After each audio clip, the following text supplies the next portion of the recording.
All right, well, we're live, I think. What's good, everyone? It's been a bit of a tough week for myself, bit of a weird week, but it's also the week that footy returns. And opening round, Sydney v Carlton, kickstarts this season in 2026. And obviously, I'm pretty happy that footy's back, pretty excited. And I wonder what we're all thinking in the chat about this game and what we have planned for the season, or the first game at least. Happy with the W's. Have Sydney already got a goal? Just testing a couple of things, but may as well be on a goal already. I expect them to start off strong, but it'll be closer game than I think most are going to predict. I've gone the Swans by 12. Let's quickly just remind everyone to get in quick with your footy tips. I'm just going to remind myself, but I think I've already done mine. But just oh wow, typical. Why can't I get the That's not the right password, clearly. Let's go back to regular scene. Why can't I never get the ESPN footy tips login working? I was just going to remind everyone to do their footy tips. Oh my, is that the Telstra ad? I've never seen this ad before. Wait, how come you guys can see it on screen? Can you guys see that? Oh, it's because I'm on the wrong scene. What have they done to the Telstra ad here? I didn't think they'd return it in 2026. I thought it was dead and buried. Clearly not. For a second, I thought it was my my bloody laptop doing that again. It wasn't. What the fuck was that ad? Oh, Nick's in the chat. Yeah, look, I wouldn't be so flat if you don't get up in this game. I don't think the expectations are for too much of the Blues, but you guys have quite a few positive signs heading into the season with your new recruits. I know that I haven't released my ladder predictions, so I'll quickly just mention this. I put up a little story the other day. This week has been. Can I just turn down the volume a little bit? Can you go?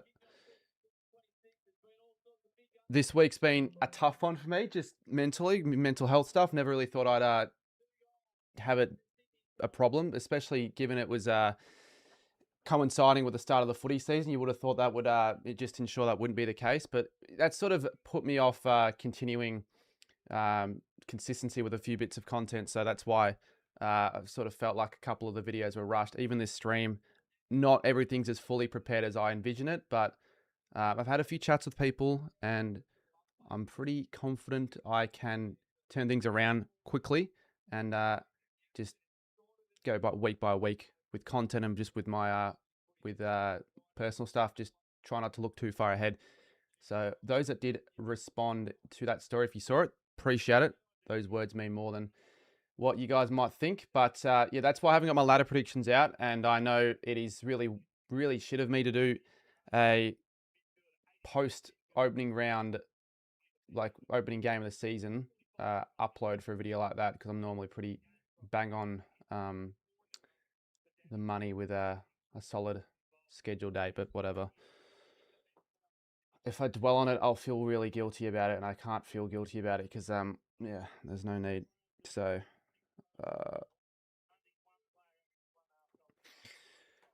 do you think the new Telstrad's more stupid than the other one? I think that they've continued it for another year. It's pretty silly. I would have put a pin on it. I think Telstra are trying to just do a little bit too much. Just leave it in the past.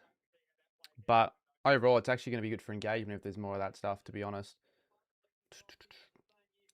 All right, so two clubs are out in the middle. Looks like they're going to be doing a minute silence for the victims of the Bondi shooting, I believe, and then halftime they'll be doing some sort of a tribute to Dennis Cometti, which was ultimately devastating news to find out yesterday. We're all hopefully aware. What was your favorite Dennis Cometti moment in the chat? I mean, it's hard to think of all of them, but I just thought he was the best caller, and he's just the way he could deliver some of his lines. Like his one-liners were just how does he just come up with it in the spot? He just called the moment so perfectly. Looks like Matthew Pavlich is the one. Well, he's the CEO, so it makes sense. G'day, Sarah. Oh, I'll get rid of that one goal straight. It can go bugger off.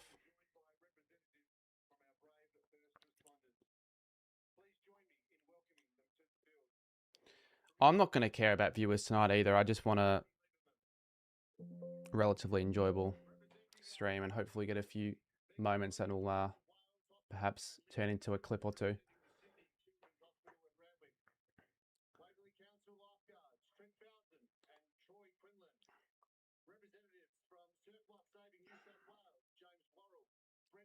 This one's for Bondi. The Dennis ones will be at halftime though. You can't forget about the Bondi shooting. It was still a huge moment. How many people died? Like 18? Second deadliest shooting in Australian history. I think deadliest since Port Arthur, 1997. Yeah, he certainly deserves a minute's silence, but perhaps this was already like sorted out earlier in advance. So they couldn't have just moved it to another time. They had to go on with this, and then they'll have the Dennis committee moment later as well. Surely, right? That's what they're doing. Well, I thought it was a sudden death at least. I mean, he's 76. I know that's younger than the average life expectancy. You know, I didn't know how severe the illness he was battling, but he was he had what condition was it? I'm gonna look it up.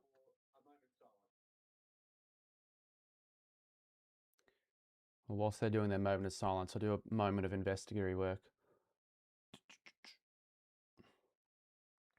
Should be a little summary somewhere, right? Alzheimer's. That's right. Okay. Well, there's that. That was a short minute silence. Unless I accidentally skipped past the broadcast a little bit, but that literally only lasted 30 seconds. Minute 2, the first bounce. Drop your predictions in the chat. And also, let me know, where do you reckon both sides will sit in the premiership race heading into 2026? Are they, what are the ceilings and the floors for both teams? Like, I think Sydney can finish as high as first, but could probably still, no, I'm not really buying on a Sydney stagnation year. They should be top 8 no matter what. So I'll say first to 8th, and Carlton could push to 8th, and I reckon could finish as low as 14th, but they wouldn't be bottom 4. I think they'll actually overall improve. Why are the Swans wearing Suns jumpers? It was weird watching that game in the preseason, but I thought, like, they're not going to be wearing it in the real season, so there's no need to come. There wasn't that much of an over.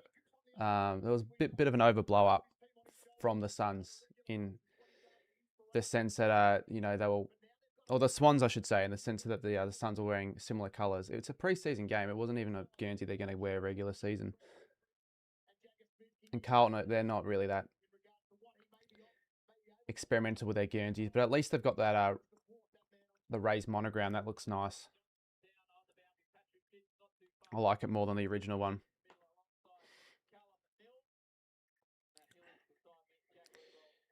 You need to reset the scoreboard. I know. I know. I'll do that.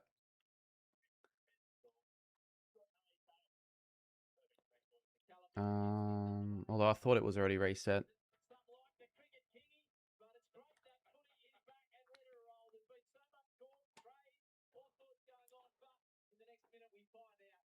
Perfect start to the season with this commentary team. Couldn't think of I could think of a few better combinations, but not much better than that. Matt Hill, Hutto, David King. Who was the other? Jack Rewalt. Still all more experienced than I'll ever be. Too many people care about the Guernseys. It's not that deep. Not a huge, hugely important thing to worry about overall, I guess, in the AFL landscape. There are a lot of more other things that are more to be worried about. Sarah, with a first little member message in the chat, she's excited. I'm hoping to be excited. That's why I ended up streaming, because I was possibly not going to stream, but I'm like, nah, it's the first game of the year, and I had it planned for a bit, but I probably planned on having a little bit more on the stream and everything like that. But it's still running smoothly. Not like we're running any internet issues, at least not yet. We were before the start.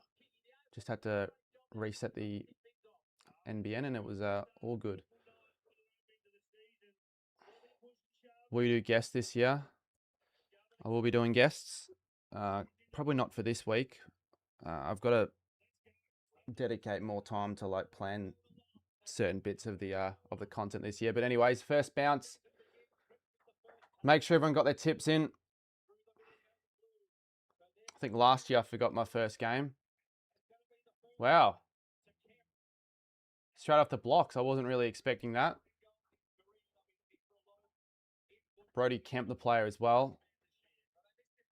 Who won the clearance? I think it's definitely more fun with the guests if you get the right ones. That know the game well.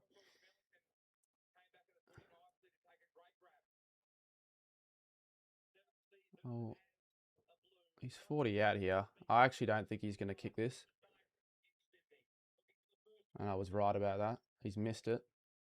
Which I feel like with Carlton, you want to get off to that good start away from home and silence the fans early on. It's a shit start, actually. Let's see how Sydney can cut the ground up. Oh, good work, Sard. I might be silently supporting the Blues in this game because I want to get my tip relatively close to, the margin, because it was 12 points. So the Blues need to be in the game for just about the whole duration. Zay, I saw your SANFL short. How long did that take to put together? I actually quite like that. I think you put it out like a few days ago. Thank you for the $2 though. We'll hopefully see you sometime in Melbourne next week. Oh wow, that was a very good handball there. Oh, Warner. Very unfortunate because it was just between the arc there, so that's a free kick to Carlton. And I know Warner would be on top of the rule, just a skill error. Could get someone like Tom Mitchell on. He has a lot more. Yeah, but it's not all about subs. I still have a lot of my game to get better at, and especially with that side of things. I've got a lot of, at least recently, but I think for my whole life, a lot of social anxiety. So even just the thought of having a big guest like Tom Mitchell on, I really don't want to like ruin the opportunity. But it might end up happening, especially if this year I do get more personal growth in me. But they've got all of their things covered. They got it. Who they get on? They got Mitch. Was it Mitch Cleary? No, it wasn't. It was. I don't actually remember who it was. Oh, there we go. So Kerno won't get the first goal, but he might set up the first. And Marty. Carlton are getting already cut up around the ground. It's actually not what I was expecting. I thought they'd be a little bit more defensively sound. I think you need to get a studio at some point. Could be helpful. Yeah, but this is more like it's just reflects more of the personality. I do want to change it up throughout the year, perhaps. What happened there? Did he go the pass from like 25 out? The fuck happened there?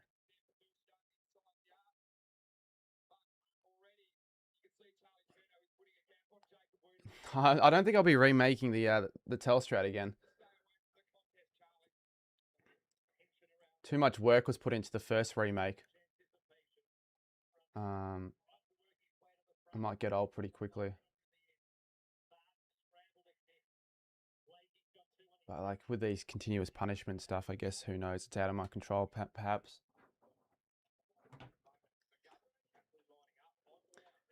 You would think Kerner has a really strong year. I mean, he's going to be in that new environment outside of Melbourne, so there'll be less pressure on him. And he obviously wasn't liking what was working at Carlton.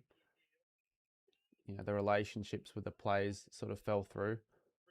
So, Sydney have probably the best ball users in the comp, maybe alongside the Lions. So he'll definitely benefit from that 100%. So he should kick 65 goals. A lot of people have him for the Coleman. 3 goals a game, around that, sort of an average would be pretty good for him. Jagger Smith gets, I don't know if that was his first disposal away. Decent pressure from Carlton. There'll be advantage though. Look at them, they're running. Running in numbers. Good pressure there from Hollands, although they're just getting it out so easily. So that's going to be a concern for the Blues. And Curnow has somehow marked it when there were 2 Carlton players there that should have made sure that wasn't the case. What did Zay? Who's going to kick the first goal of 2026? It'd be fitting if it's Curnow, wouldn't it? He's hit the post. Shit. So, 1 apiece.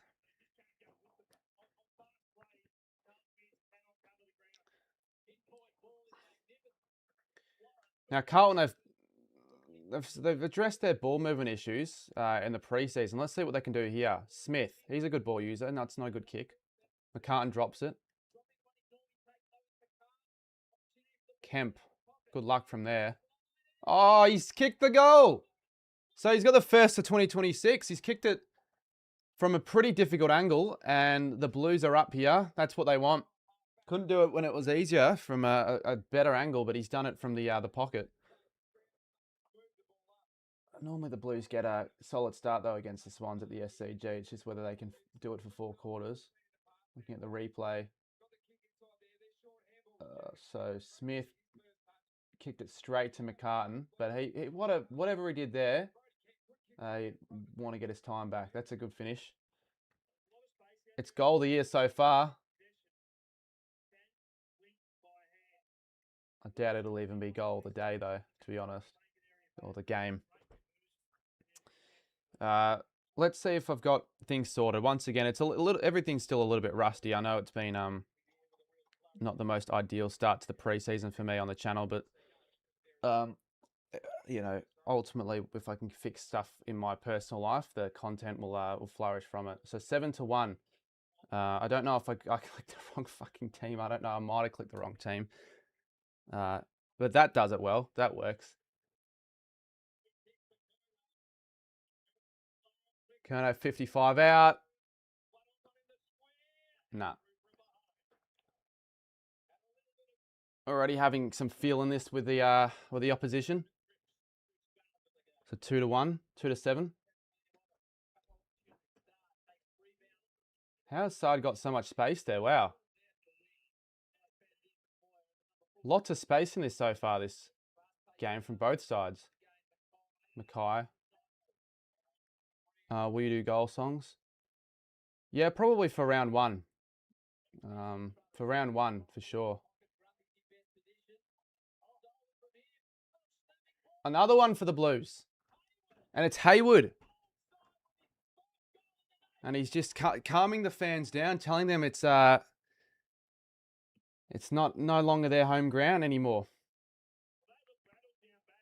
It's weird. Sydney haven't really got much of a clue what's going on when the ball gets kicked down there. Like, once again, let's look at the replay. Grundy drops the mark, and the Blues were quick to pounce on it. So, fuck. It's got solid start for the Blues.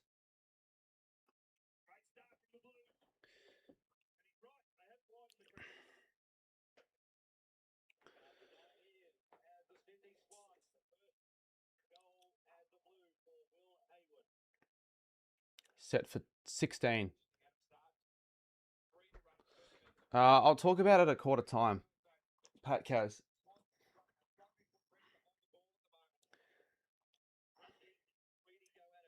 Because I find it difficult to talk about that sort of stuff, to be honest.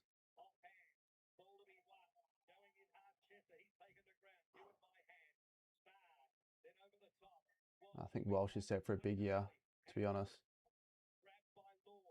Lord, Williams. Got a paddock. Take another bounce, mate. Big leg. Jesus Christ. They already look really shaky, this Sydney defence. Your scoreboard's wrong, Sydney. Thank you for letting me know. Why is it like that? Actually don't know.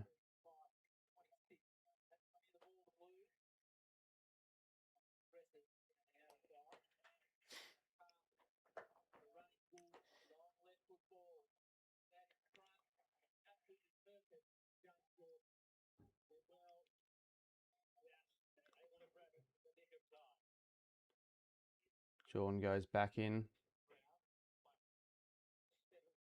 Golden. Heaney's on the ground. Can't have the numbers though, should clear it. Wiedering. Quite incredible that he's fit again for the first game back after his injury a couple of weeks ago. I thought he was going to be out for a bit longer than that. Yeah, I know. It's so many mistakes. I'm clearly not fully prepared. It feels that way, but it's just been, the case for me in the last couple of weeks. How do you project them on the streams? So I have the scoreboard ready. I have to, create a new template. Once I finalize what I like and what I want to use, I'll design it on Photoshop, and then I have it on the OBS as an image, and I can save the template every time I want to change the logos and the colors and all that, and then I have it updated through the Stream Deck. But you can do it without a Stream Deck. I just like to use it because it's a fancy device that works quite well. Does a few things that you can't do without it.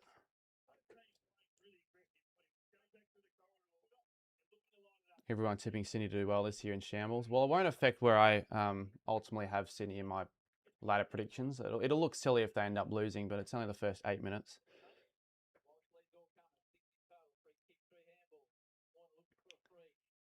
There's Walsh again.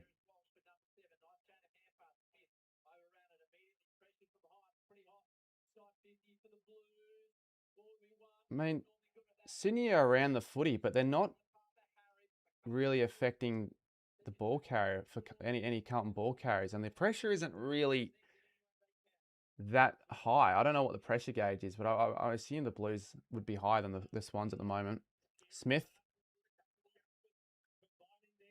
Carlton are just starting to feel a real level of confidence here as this game keeps going.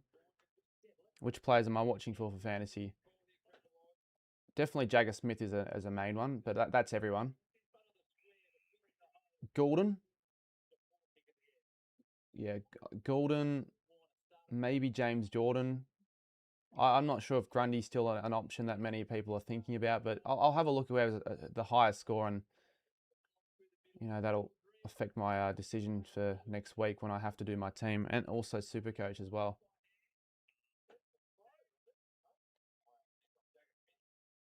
Stream's quiet. That's all right for it being quiet. I actually was quite surprised. We ended up with 800. I think we've got 840 members at the moment in the footy tipping comp. I thought we'd get maybe half of that, just with how the last few weeks has been for me at the moment. I just thought things were going to just take a little bit longer to get going, but that side of things worked pretty well.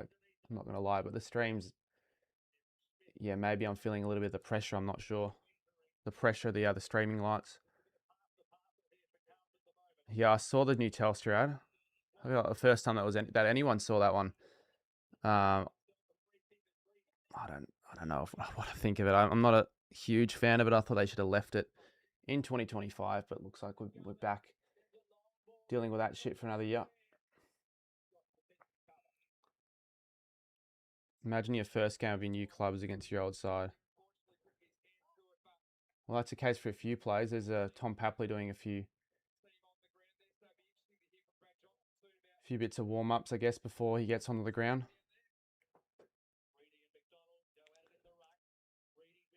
Oh, there's Walsh. No one's on him. No way.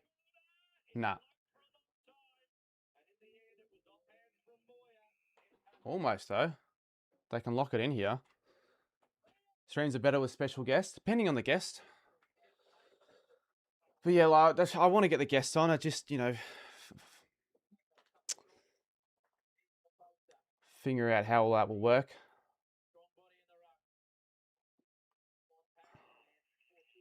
Lloyd marks it. Jordan. Oh, that was Blakey, sorry. Oh, McDonald's lets it slip. He's just got to go off the ground. Let's check the stats. Let's see what we can identify early on here. Swans will get it back. Any tickets for any of the... Yeah, I'll be going on Sunday. Obviously, the Saints game's the big one finishing off the round. Get there probably a couple hours early. Really soak up the atmosphere. Playing in front of 90k, so huge momentous occasion for the Saints. So I'll check the stats.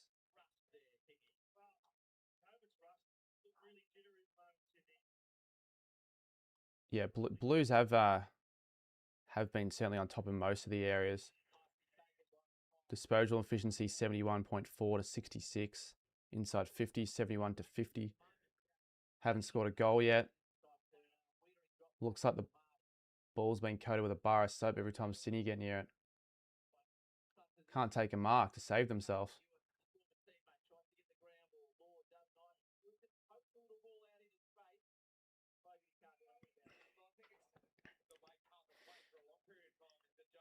Carlton's on 14, not 13. Have I made another mistake? Because I thought I had that already fixed. It looks like it hasn't. When I click the away button, it just stayed at the score it was before. But I think that'll fix it. No, it won't. It'll just add on to the behind tally. Okay, that'll fix it. Shit, that was it. Well away from where he was intending that kick to go, though, Brody Kemp. What's your reaction to the passing of Dennis Committee? Oh, it was just shock news for the whole footy world. I was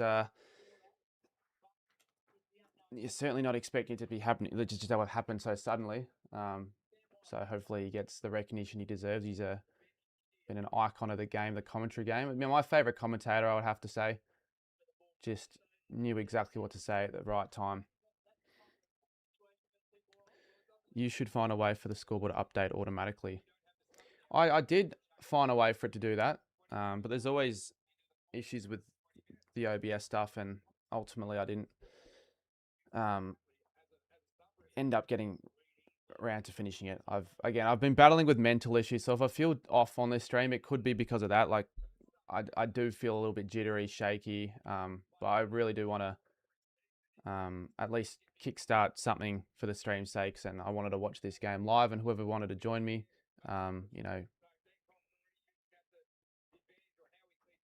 more than welcome to stick around for the rest of the stream. I didn't know Simon Goodwin is now working with Sydney. Yeah, I wasn't aware of that either. What's his role at the club? Free kick? That wasn't a free kick? I thought it hit his foot. Well, I appreciate the concern, chat.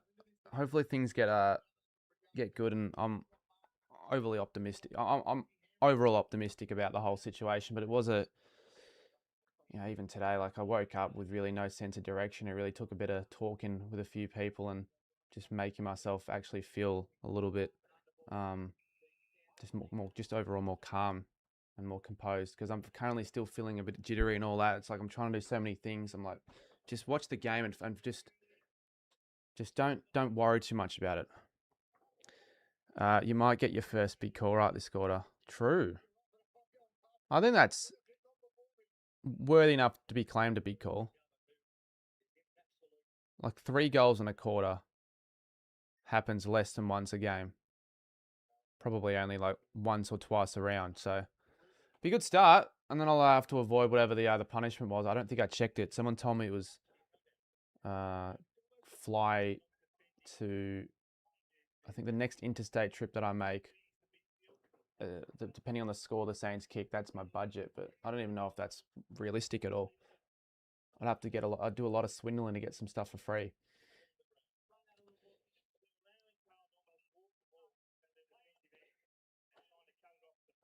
Now they just don't know what they're doing here, Sydney. Another kick out bounce in the full. Dropping their heads. And Carlton should make them pay here.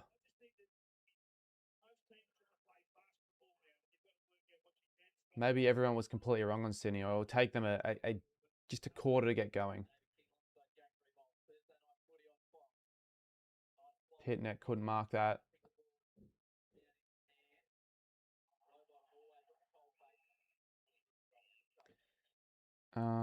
What are you going for?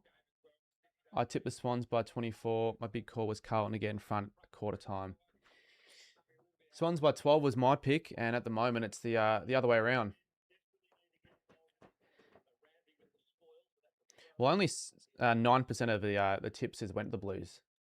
So I have a feeling your family must be Carlton supporters, or they just don't like the Swans, or they have no idea. Here we go. Oh, smothered kick. Could have been a third there for the Blues.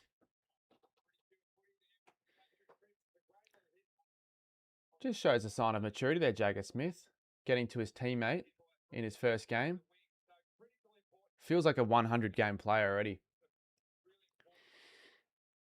What's up, Sammy? Hopefully doing well, mate.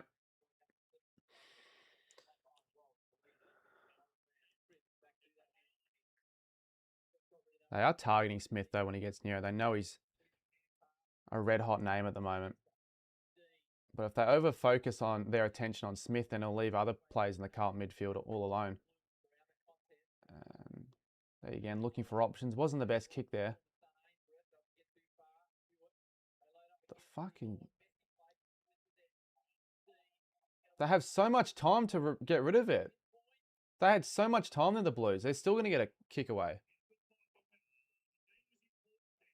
It's kind of like that Sydney-Melbourne opening round game. Remember how abysmal that game was? Is it just because we're starting the season earlier and earlier and earlier that teams aren't as prepared as they should be? I don't think that's a good enough excuse, though. Sydney looked quite clinical in both their preseason games that I watched. Conditions don't look much of an issue either.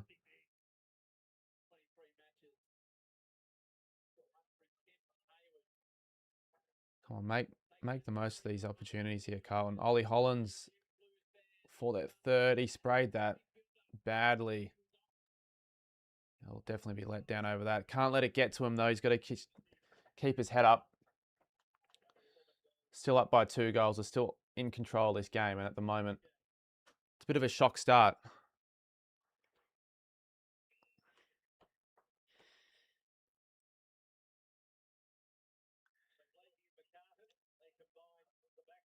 Carlton should be up by 4 goals, really. Because their opportunities that they have had have been in better spots as opposed to Sydney. Although Kerno probably should have put the original shot he had earlier through, to be fair. They get a free kick. What was a free kick for?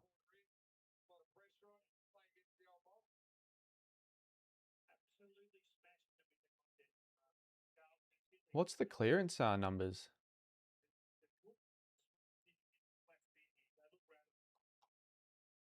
Well, Cripps is lining up for their third here. They should make it pay. They should make them pay. Should be 4 goals to 0, as I said before. Williams provides the block. Nah, that's not going to work. Nah. Nah, not enough there from the Blues. I'll get a chance to lock it in, though. Get another shot.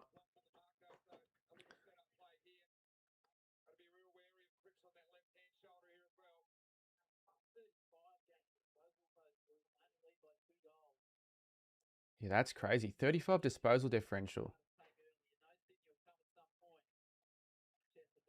Oh, here we go. Oh, it's not a good handball. Was that Reedy or Mackay?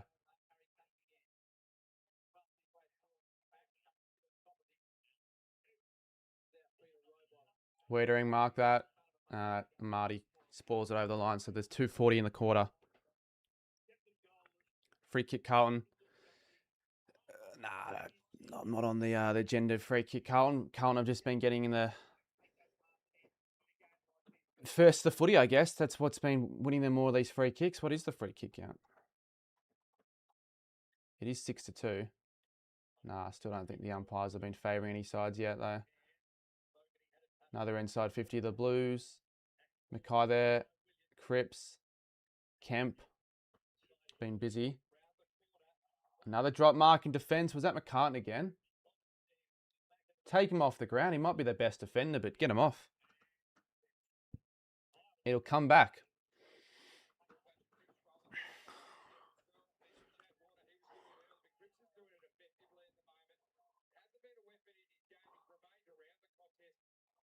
Just been a...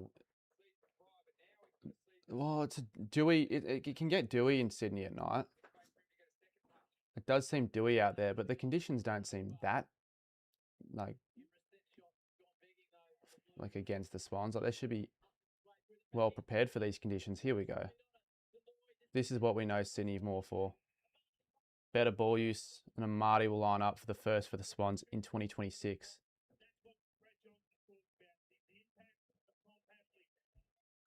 Thing is, they could probably draw level at the end of the quarter, knowing their ability, like their class at their very best. They can cut the Blues up pretty quickly.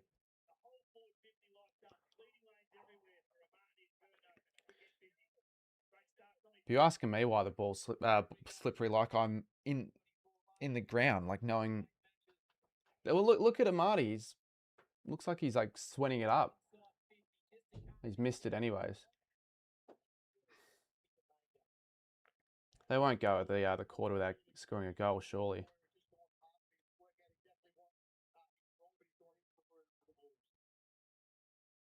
So a minute remains.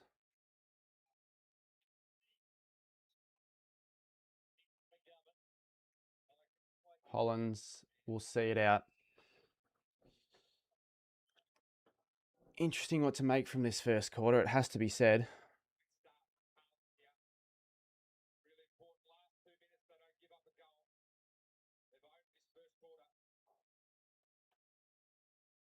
$40 more disposals. Really dominating in all the major stats. That's a throw from Grundy. All right, Williams. Mills. Oh, they've got a lot of space. One-on-ones everywhere. Or that could be on the back. Surprised it isn't, given the way the umpiring's been this quarter so far. Thought they would have been paid. The worst first quarter of a season. From the home side, certainly. But I'm actually quite happy that I've got my big call already sewn up in the first quarter of the first game. No need to worry for the rest of the round.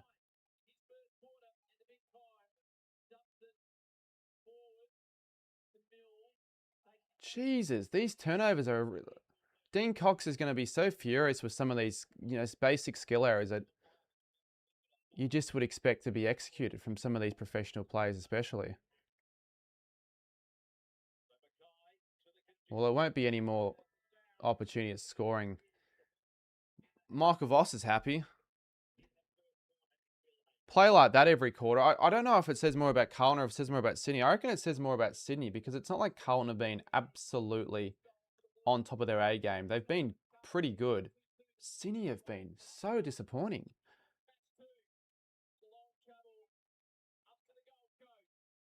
Yeah, tomorrow's game, if that's someone to go by this first quarter, then I'm not looking forward to tomorrow's game, because I think tomorrow's game is going to be even worse, the conditions. And the conditions aren't even really that bad. Like, Carlton looked quite fine with the footy, cleanliness-wise.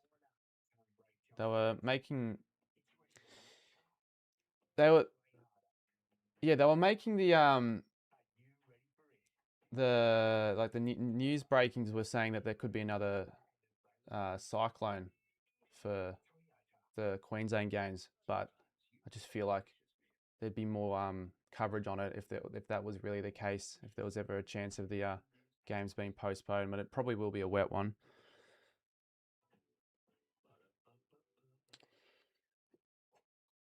Yeah, anything in particular you noticed from the Swans that just sort of stuck out to you there, AL? JSO's on one viewer. Don't bash on JSO. It's not easy retaining an audience. I'll lose my audience if I keep making promises and failing to deliver. But Dean Cox is going to have to give him a big spray, and he will. I think Sydney will come out the blocks in the second quarter, and I think they'll get an early start. Maybe Tom Papley is what they need to really bring the crowd into it, because it does feel like the crowd's off as well. Could Darcy kick 10 goals in a game this year? Kane Corns reckons he could kick 12. Did he say 12? I think he said 11 or 12. And with some of the Bulldogs' potential matchups against some young teams this year, like West Coast and Richmond's, if he stays fit and healthy, I think he can kick 10 goals in a year. He probably should aim for a 70-plus goal season if all things go well. Bulldogs haven't really got many excuses not to make the 8 this year.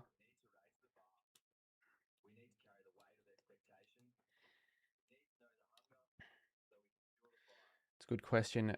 Anyone know what footy shows or podcasts do you like? Well, I need to get some podcast recommendations, just like in general, like not even footy ones. Like I'm just trying to think of ones I've been listening to recently. Not so much as a recent podcast. It's just sort of whatever I feel like at the time. But AFL shows, I'm normally when I get the chance to, I'll put on the couch. I did watch it today, not today, on Monday. But the last couple of days, I haven't really been catching up with any of the footy shows. I've just been, just having a rough time in my life, to be honest. Sorry for a bit of a flat answer there, Andy. So that's why something I want to work better at, like just get better at, just with the way I answer questions. I feel like they're just a little too surface level. Like there was nothing really to that. It was kind of vanilla. I'm not trying to be like that. I just, mine's all clogged up. So, anyways, have you watched the Rivals on Fox? Yeah, I don't know what all that shit's about. Is it like Survivor? I'm not sure. It's fallen off a bit. Well, Lee Matthews is back on the panel next week. I do agree. Gerald Healy was a little bit more insightful. Will you be streaming any other opening round games? The plans were to do all of them, but I might, like, it's not that big of a concern to do them all if I don't feel ready to do them all. Like, I'd rather have the stream, I feel ready before I'm online and I feel good and all that, so I can actually go through a whole game with no issues. So I probably will do the next 3 games if I can. Definitely not the last game though. I'll be there. There used to be a Best Athlete show about 15 years ago that Danger won. That wasn't The Recruit, was it? I know that was a completely different show, which they should have brought back. They should bring back. I was quite fond of that show, actually. Live stream Brisbane v Dogs.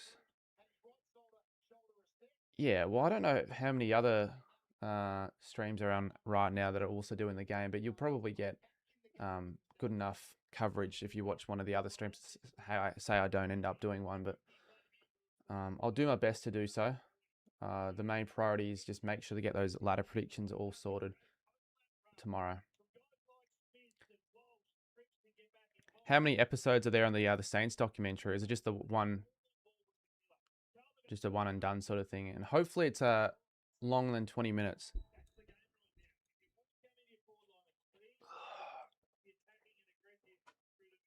I'm definitely definitely going to watch it though. Is it on Prime? No use just doing nothing. You'll feel better if you stream. Well, yeah, I was very tempted to not stream tonight for that reason alone, but I'm like, nah, I feel better at myself after pushing through a stream and seeing how I feel afterwards, and then just going and doing more reps and getting better and feeling more confident. Because the confidence, to be honest with you, is a little bit low.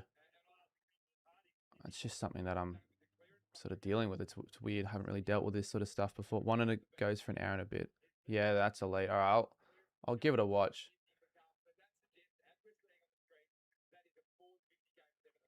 I'm not too nervous for the game because I think we'll be ready for it. To be honest, I think we're well prepared, more well prepared than the Pies, but those are the sort of games we tend to maybe drop. So, regardless, though, yeah, I'm obviously really excited. The second quarter.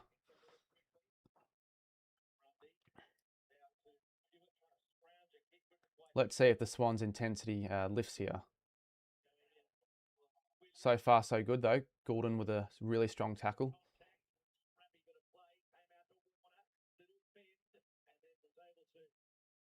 But even there, that was a really scrappy kick. Didn't favour anyone. Nice from Sard.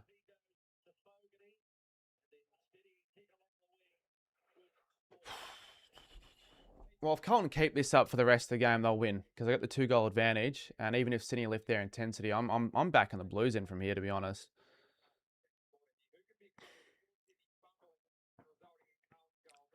How's it going, Lenny?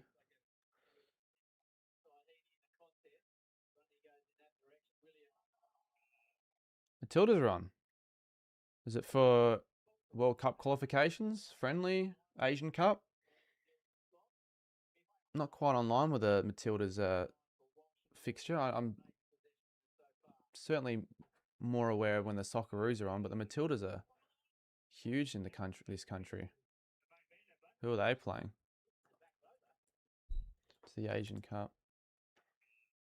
Playing Iran. We should cover Iran. Oh, it's been the Asian Cup's been going for a bit. Wonder why I haven't really been because I follow the Matildas. I don't know why I didn't get any updates for the games.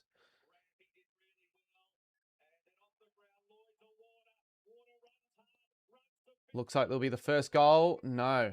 They'll have to wait a little longer, the Swans. 4 plays 14.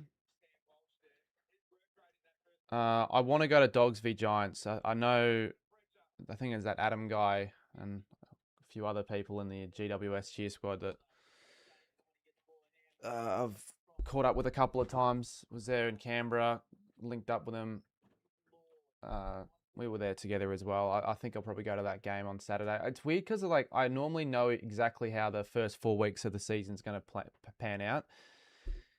I'm just going to go week by week. Hopefully it doesn't end up being the case, but at the moment, just go week by week. Unsure if I'll be going to Essendon v Hawthorn. I'm sure if I'll be streaming it. I can't just be like, I've got to really sort things out, which I believe I will. Swan score is 4, not 3. Look, I think clearly you guys have made mention a couple times when I click the button. I'm just going to check. What's it actually doing when I click the behind button? I thought it would just add a extra score to the counter. It looks like it's not doing that because it's like 0 goals 4-3 doesn't make any sense. And it's happened a couple times now.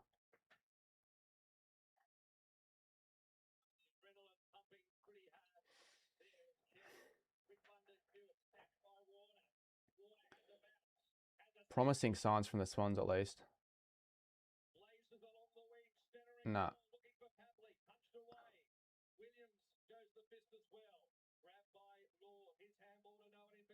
Oh, it's a pretty big hit there. Sard. Hollins is going to come back. Mills. Well, they're going to give another chance here.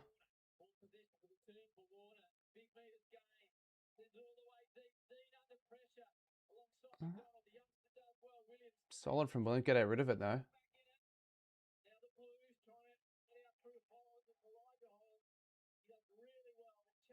So, yeah, Warner's starting to get on top, which is danger signs for the Blues. But they've held on all right so far. You don't want to read my comments. I'll read your comment. I haven't gotten around to your one. Sorry, mate.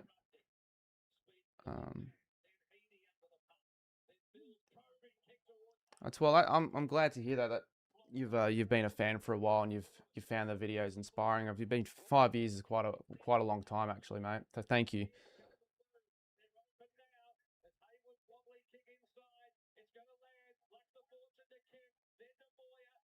Oh, I just needed that handball to work.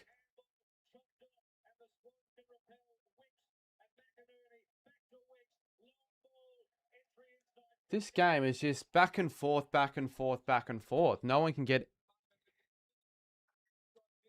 any fluent ball movement working from one end of the ground to the other to convert into a score. It's just like the final kick or the final disposal is just not quite there.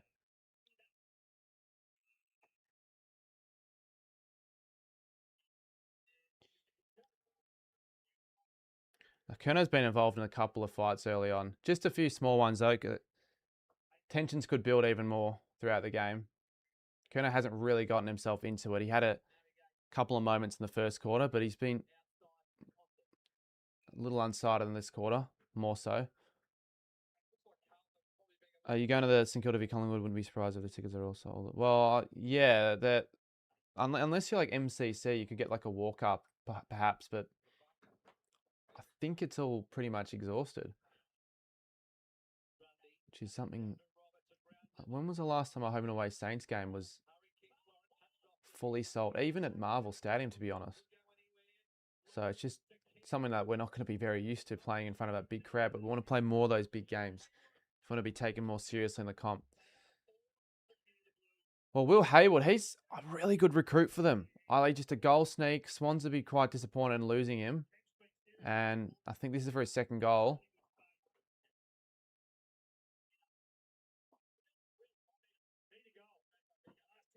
Only seen 2 goals in 35 minutes of footy, so it's got to go up. I thought the whole point of these new rule changes was increased scoring. Sort of saw that in the preseason a little bit, but it's just a disappointing start for both sides, particularly the Swans. Blues would want to be up by more. Let's see if that'll fix the scoreboard, or is it? Yeah, it's just doing the glitch. I thought I solved that again before the stream. I guess not. The new season for AFL 26 came out today. I wonder if I'll ever get good at that game. Not really the sort of game I care that much about getting good, though. Because not very active. Like, not many people play it anyway. So who would I verse up against if I got good anyways? What, to be top of the leaderboard is not a huge honor. Pretty cool though. How is that not 15? Lovely kick. Oh, Cripps. Jesus, game's been shit.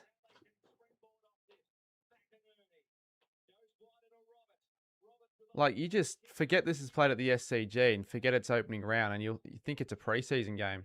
Oh, it's still in. And he falls to the ground, Kerno. God. What sort of a scrubber was that? That's actually quite good play there from Welsh, knowing that Blakey's that runner and can extract the footy in a damaging way. Or danger signs for Carlton. They've got the outnumber though. Amati, good work. Free kick to fucking Amati. Oh, they're going to get their first goal here, surely.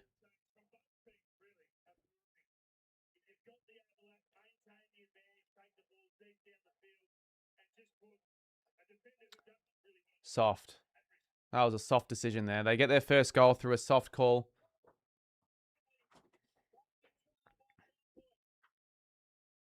They don't deserve to be behind by 5, but somehow they're only 5 points behind.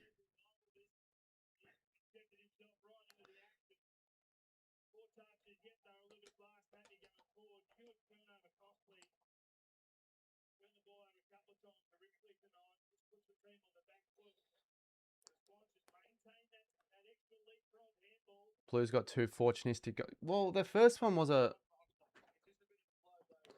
yeah, like the shot was from a difficult spot, but it converted through, and they still should have had more chance. They had a lot more chances that they should have made the most of, which they didn't. So I think overall it doesn't even balance out. They should probably still be winning this game by more points for sure.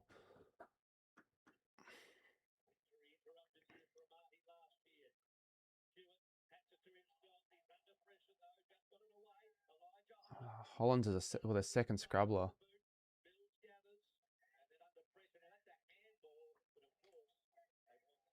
QCat.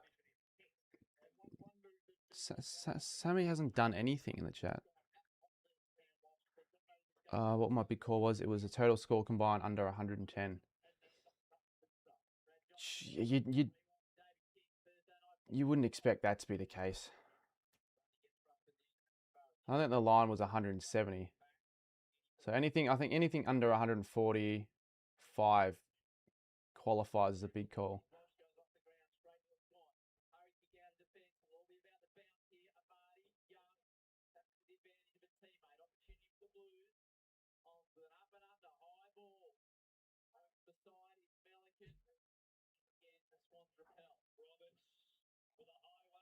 You just hear the groans of the crowd every time a drop mark happens, which is like every second play.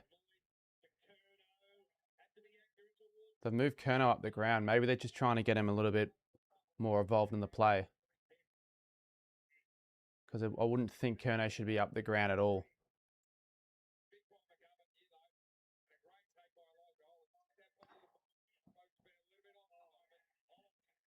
Oh, they've turned it over here. It's going to be like a fucking 4-goal first half at this rate.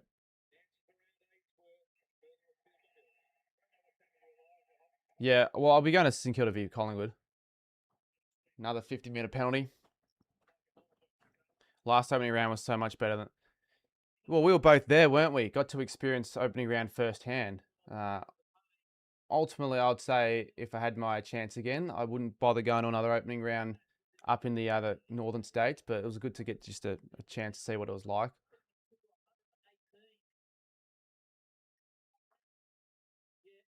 But yeah, if I was there for this game, I would have wanted my money back. So fortuitously, they get the 50-metre penalty from 55 out. Mills has put it to the right.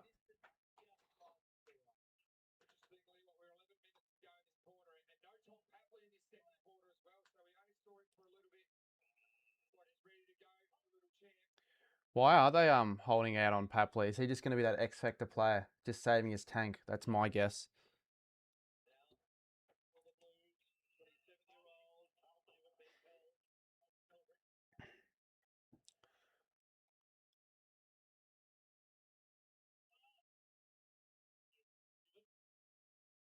Well, I don't think it's going to last for that much longer, this opening round stuff anyways. It could be gone in 2028.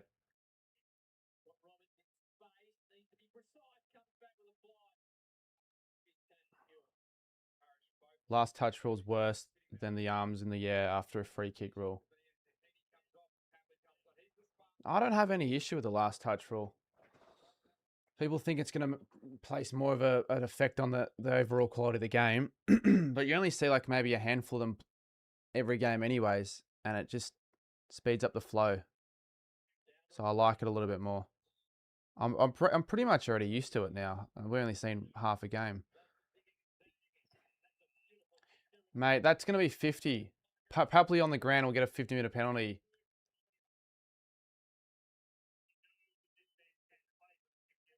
It's lucky that it wasn't paid, to be honest. And he didn't really play for that much either.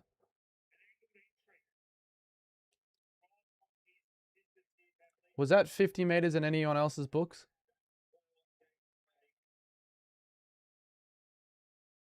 This is his bread and butter. I'm backing him in from here. From 50 out, you just know he's going to convert. Oh, no, he hasn't. He's hit the post. 1 goal, 6 plays, 2 goals, 3.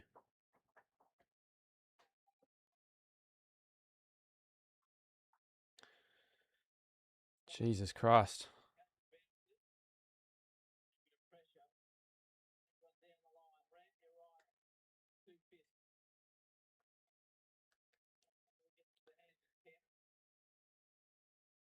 Carlton are just finding things a little bit more difficult here.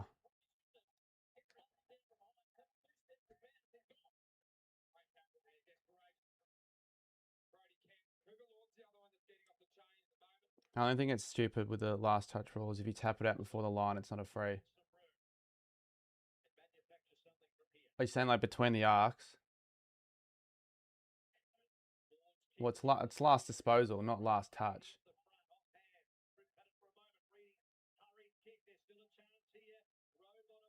Well, they can't rush it here. It's got to be very careful, Roberts.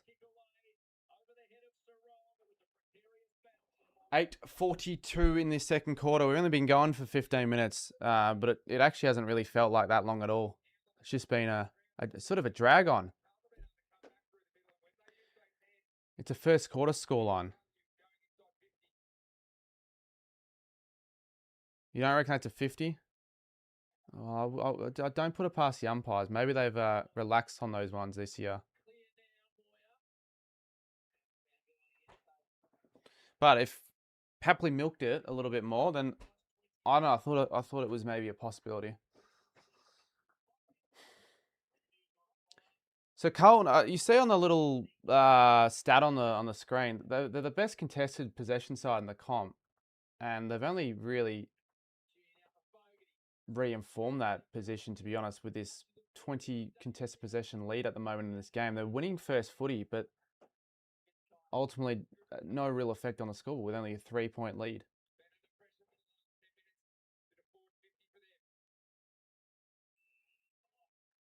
So kick off the ground. That'll count as a disposal for the last touch rule. You can't just kick it out of the ground, kick it off the ground for it to go out of bounds, and expect it to be a boundary throw in.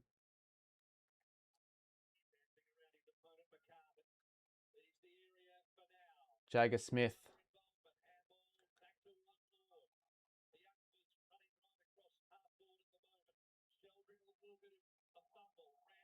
Just seems like the players are like just, I don't know, treating it a little less seriously than they should be for a real opening round game. It doesn't seem like they're fully treating it like footies, although Chad Warner this quarter certainly has. Blakey, this is going to be dangerous for Carlton. Run him down. 2-on-2. Goulden. Roses. He's been in form this preseason. And the former Sun puts home the Swans, I should say, second goal, and they lead it by 3. And they'll get around him for that. He can do what not many other players can in this game, and that's kick a goal. So 3-point margin.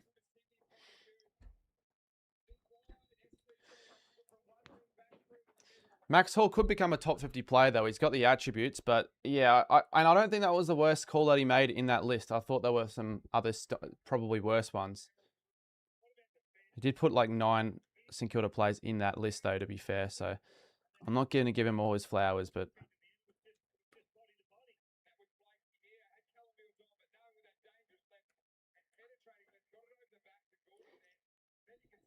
I thought Sini only knows how to kick behinds.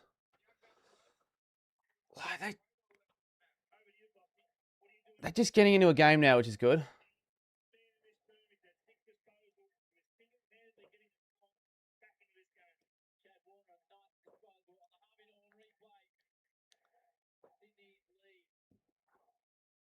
Well, Roses Jr. could be like a replacement for Hayward, like for like, just about. 666 warning here. When are they going to finally just stop with the warnings? Like this 6-6 rule's been in play for enough time now. Just delaying the game, isn't it?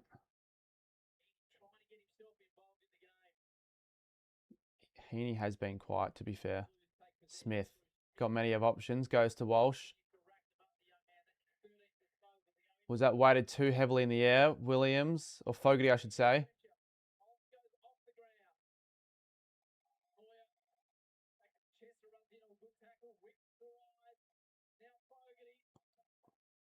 Treating the ball like it's a bar of soap. Carlton's disposal efficiency has dropped off.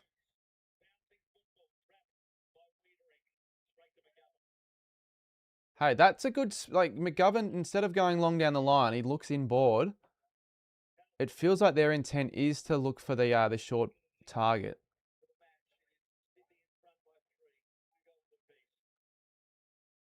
That's just a kick and hope, though, in fairness. It's not really going to get much. Too many Sydney numbers.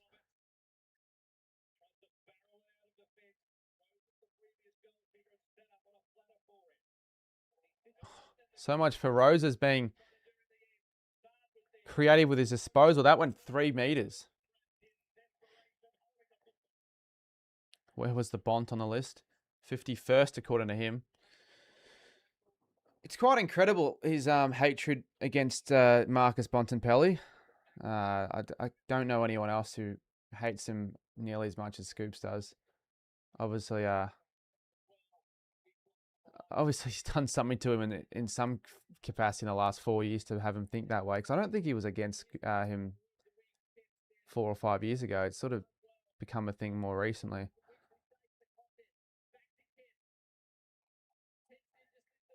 Not bad play from Kemp there. Can he hit the target? Nah.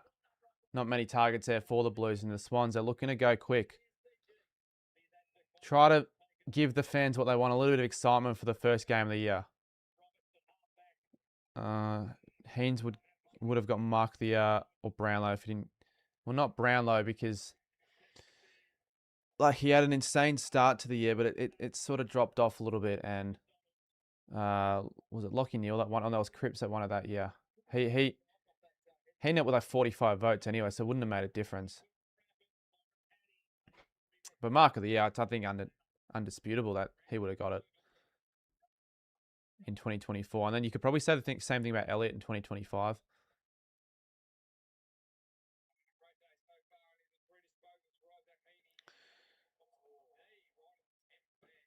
Sam Walsh of the 3 Carlton midfielders has been most dominant. But Jagger has still like got himself into the game. It's not like he's been really quiet. What has his impact been looking like? 13 disposals. Cripps probably would like to get a little bit more hands on the footy, but he's been getting the dirty ball in and under and getting a few tackles. I hate how you can't see any stats like disposal efficiency on the website though. Well, I guess you can, but you've got to. It's not as easy. Well, you can actually. Can Ainsworth get his first goal in his new colours? He does. He decided to just take the moment himself, and that's a massive moment for the Blues with 4 minutes to go on the quarter to give themselves a little bit more hope heading into half time. Forgot for a second. Yeah, obviously a Carlton fan, Lenny. You would have been very like eager for this game for sure.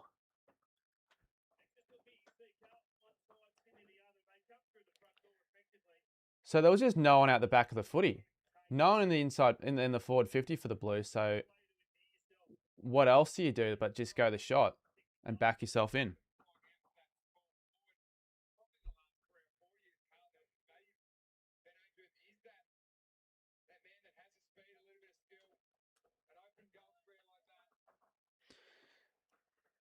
You got 2 of your new recruits now on the scoreboard, Lenny.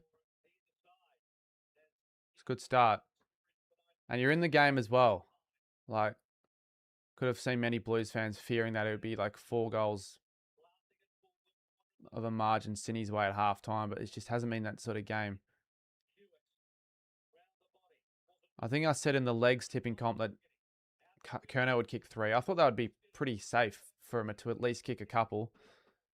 I think it was $1.80 odds for him to kick 3. He hasn't kicked one yet. Hewitt, high ball. not going to really benefit anyone there. Mackay almost. Rowbottom gets caught for high. Probably give him that.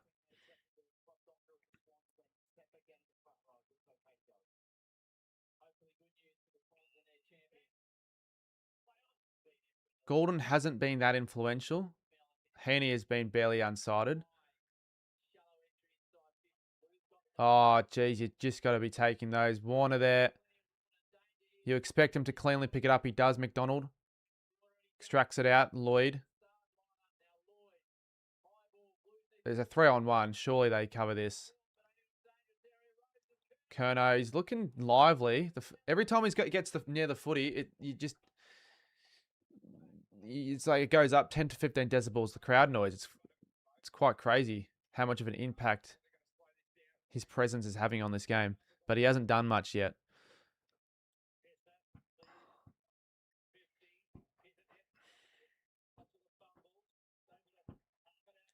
Kerno washed. Imagine Kerno goes the year like averaging less than 1 goal a game. Absolutely just eats into the just completely wastes his time with the Swans and just falls off and like retires after 2 years.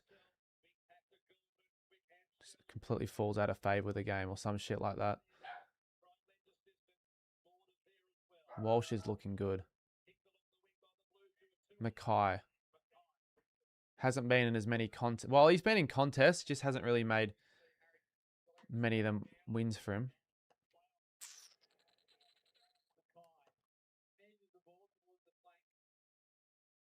Moya, I like that. Free kick. Quite like Ashton Moya. I think he's going to be a pretty handy player for them. How am I doing? Bit of a mixed bag day, Daniel, but yeah, I wasn't feeling great when I woke up. Not gonna lie, I had a panic attack, which is a new thing for me to have. As Pidney brushes Grundy off like he's no one, but I am pretty pumped for the footy season start, so I didn't want to let that dour the mood or anything like that. So yeah.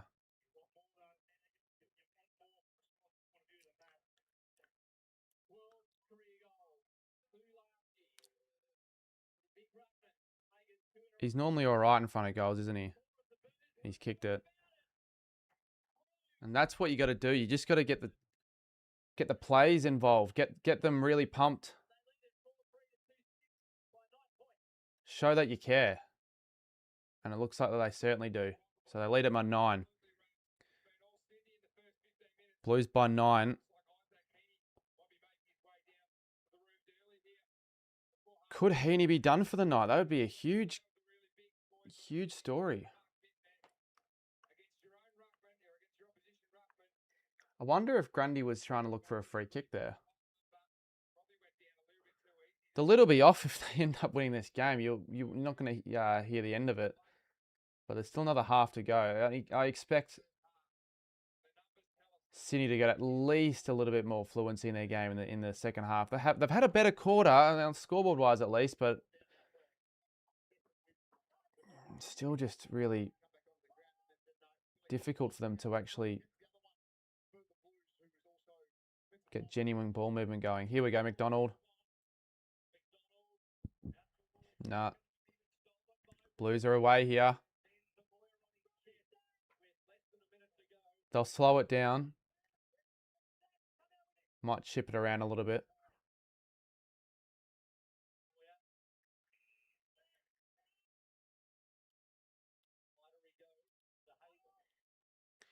Yeah, no, I'm not surprised about the Blues. I'm more surprised about Sydney. And they're going to have one of their best players out for the rest of the game, it seems. Could be wrong, though.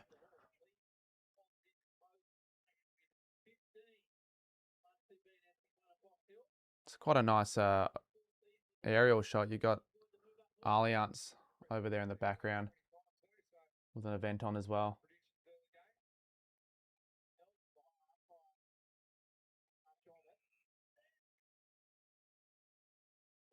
we've got one more shot here, the Blues. Going in quickly. Congested forward 50. Oh, Pintner was close. Hayward. Fuck, that was a chance to make things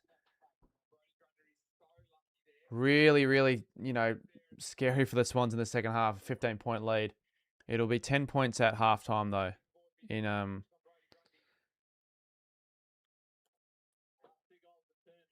Yeah, quite an interesting first half, not gonna lie. Well, you'll take that for Carlton. Going into the main break, if they would have been told if they were leading by 10 points, they would have taken that one in a heartbeat. Cooper Lord, the leading disposal getter with 18. And for the Swans, 15 to Jai Sarong.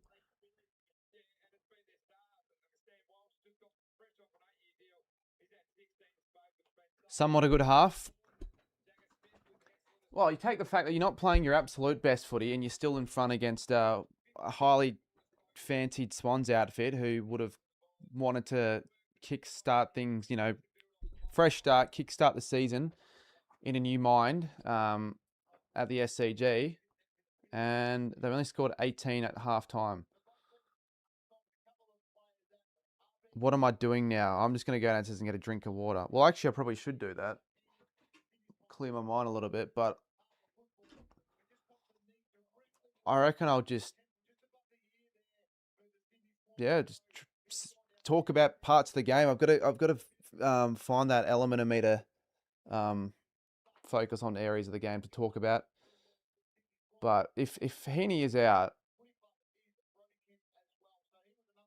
I think the Blues are a real chance at winning this game for sure. Yeah, I've got us winning over the Pies. A lot of Collingwood fans are a little bit fearful of us this year, like heading into this round. A lot of opposition fans are as well. It's not something I'm very used to as a St Kilda fan.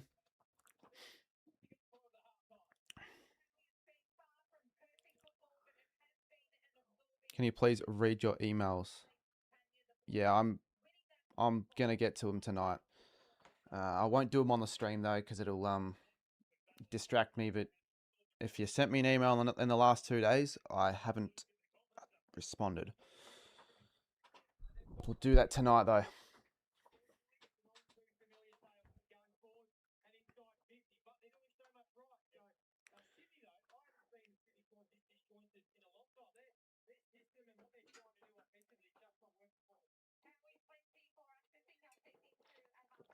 Got a bit of water on this water bowl, so that'll be good enough. How do you reckon the Rezzies will go this year?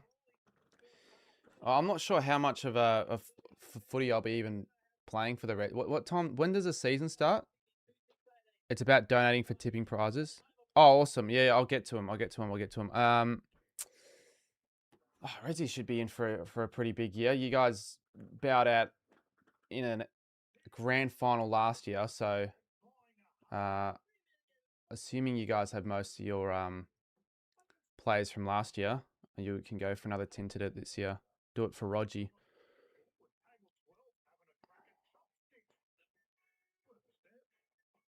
Might be Sydney's lowest score and a half for a while.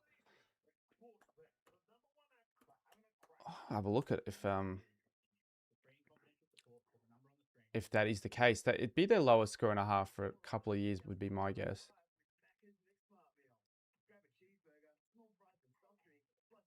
2 goals, 4 against the Bombers last year. Wow. 1-4 against the Crows. Yeah, remember we did that game in last year in Darwin? I did the Adelaide-Sydney game and Sydney got absolutely dismantled. Scored 10 points up until halftime at home as well. I think that was for their it was like a 20-year reunion for their 05 grand final flag as well.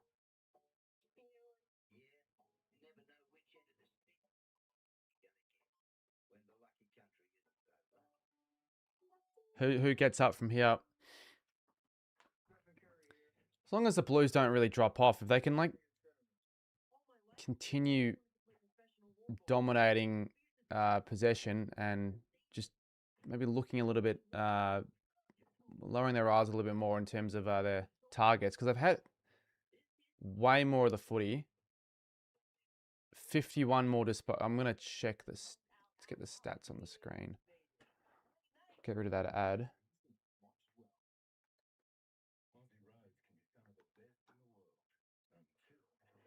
had 51 more disposals and 6 more inside 50s.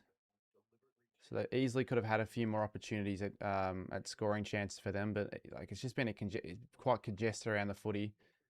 The first quarter it did free up, but it just the final disposal was a letdown for both clubs. Cooper Lord leading the way at the disposals in 18.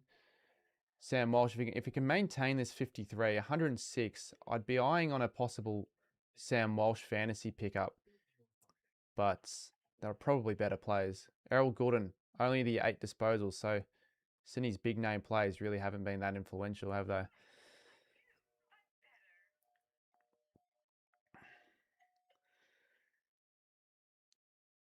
Do I like Fisher? What, the DJ Fisher? Pretty interesting half, but I reckon Swans get it done. How are you, Jake? You wouldn't be at this game, would you? I know you were there last year. I was there with you. You reckon? I think the Swans, like, they still have that class.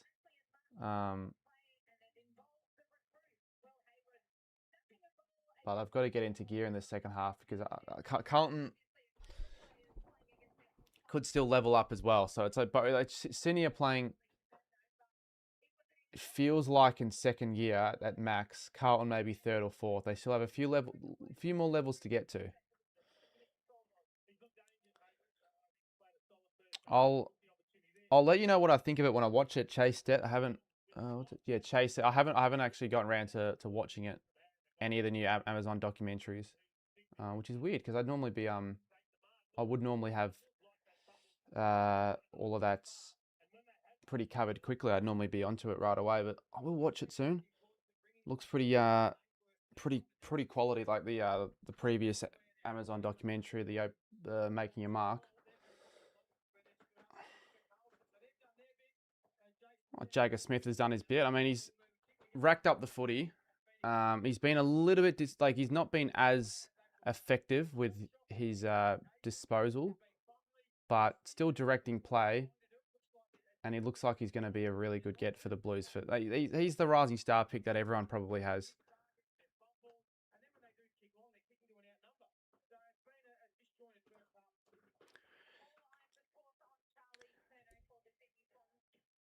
Sam Walsh is on your fantasy team.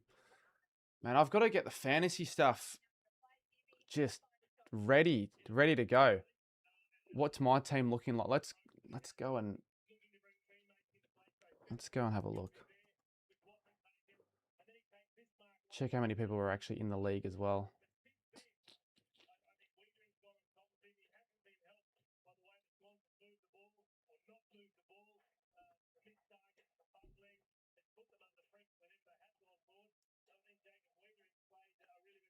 Signing into it at the moment.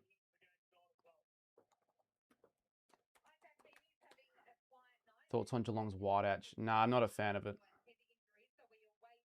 Not a fan. Needed a little bit more colour. I heavily like the concept of the wideout stuff last year, but I'm not the biggest fan of the Guernsey because it does just look like it's a training top, completely white. I know it's meant to be a wideout, but would have liked a little bit more design to it, a bit more of a design element. But it's a unique concept. I just don't really like the Guernsey that much.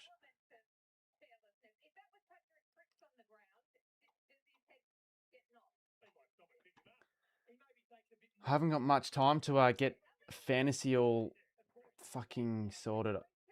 What plays like premiums are I actually want in my team though? I'm gonna bring in Zach Butters.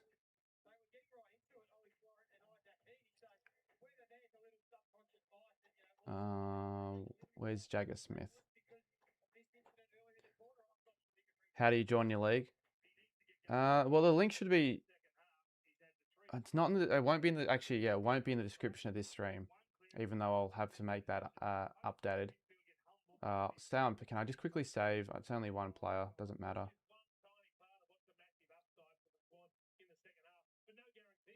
Let's just go and find. No, I'm not. This isn't the right section. Got to go to leagues. So that's this is the open league. How many members have we got?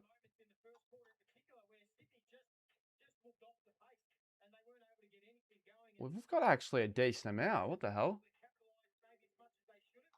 110. I thought there'd be maybe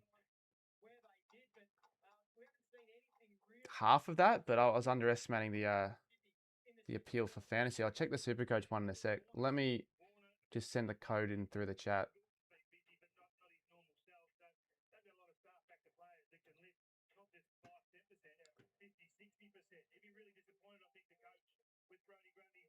I would have liked, say, 3 blue lines on it, still mostly line. Just slightly lighter blue.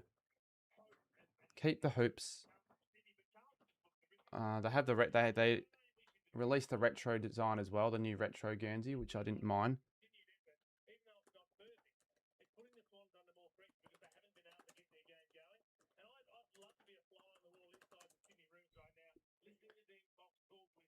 If you guys haven't seen them,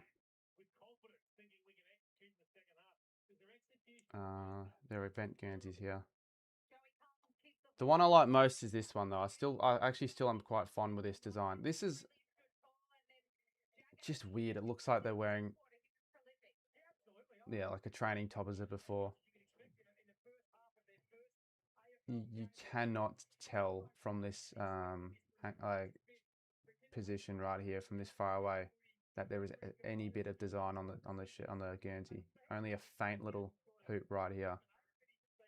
The Anzac design is simple enough. The retro could be better, honestly. But I like the old AFL logo, old Ford logo, old Cats logo, actually, that's kind of cool. And I feel like I've seen a design like this before as well. But I like the light blue gradient.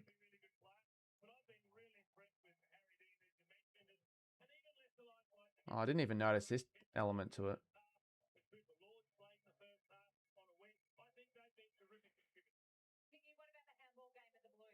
So there's no gather round kit for the Cats. Did they have one last year? That's disappointing. I wanted every team to have a gather round design. I guess not. Anyways, let's go back. Hopefully you can use the link there that I put in to join. Who's been the most entertaining top end? What? Who would be the most entertaining top end this season? Well, I appreciate the $3 and the message, but maybe I'm misinterpreting what you're trying to say there. Team of the season? Player?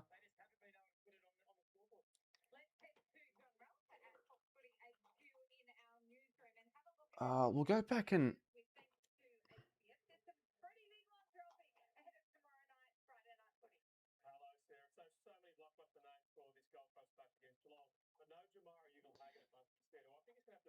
Yeah, I'm hoping like a top 20. If we've got 110 so far and a top 20, remain relatively consistent throughout the year. Nail the rookies as well. So let's actually see which rookies are playing that I'm definitely going to be adding onto my team.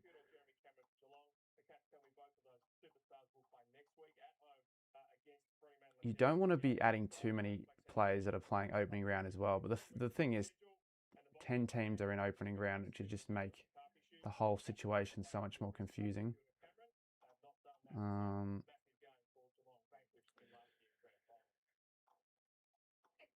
Who are the most picked rookies?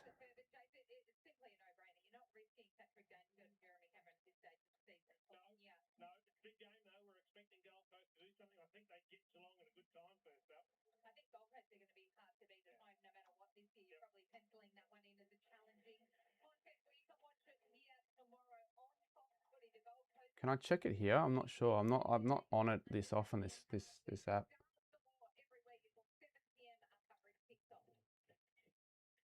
Ownership top 1%. Oh no, I don't want to know that. Wait. Pick percentage on the field. No, that's not what I want either. The fuck? I'm not finding the right stat here. To open the season. Oh, 50. Oh, 50 letter limit. Most entertaining to open the season. Who do I think will, what team will really surprise? I don't reveal everything I've got to talk about in the ladder predictions when I have them out, but I would have said Sydney would be up there, like just a new look side with a focal point player and a hungry Errol Gordon. But if I can't go Sydney, then I think I think Freo will be pretty solid this year. I think they'll be a top 4 fancy, so they'll be amongst the mix. If I can't say the Saints, because I think we'll be one of the higher end risers, maybe Port Adelaide could surprise a few and win more games than what maybe the general consensus of footy fans are thinking.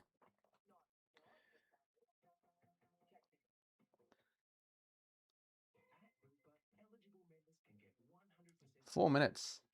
Oh, okay, we don't have too long to go.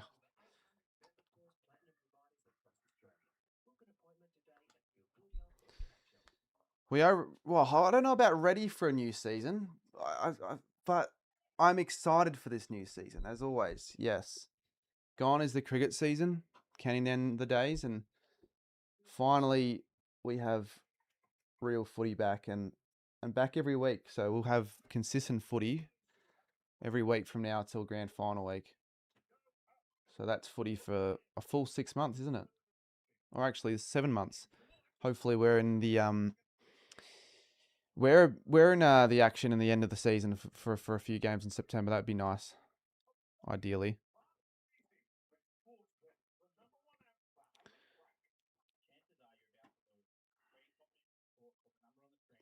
I'll show you guys what my picks are for legs as well. This is also a tipping comp that I'll put the league in. Give me a sec. I'll put the league code in for this as well. Let's go find the league. So this is in partnership with Discord. Like we've basically got this new way of tipping, and it's gonna have its own league, its own prizes, and all that. But I'll show you what my tips are for this, because there are more ways you can play. You actually have to be riskier with your picks. If you pick the more difficult sides, those are the matches. Where's tips?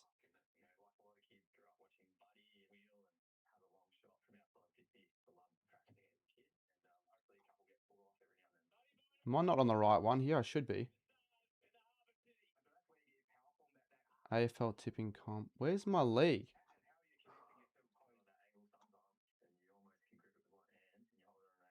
No, I was just playing Akinator to see if I'm in it. The genie gave up, but you're one of the people that. Yeah, I played Akinator before, and I'm like, how the hell I shouldn't be worthy enough to be in one of these games. Like, I really shouldn't be. I don't have a photo, do I? Because I'd play that game when I was a kid, just trying to get like if I could get someone that I actually knew in real life. Never could.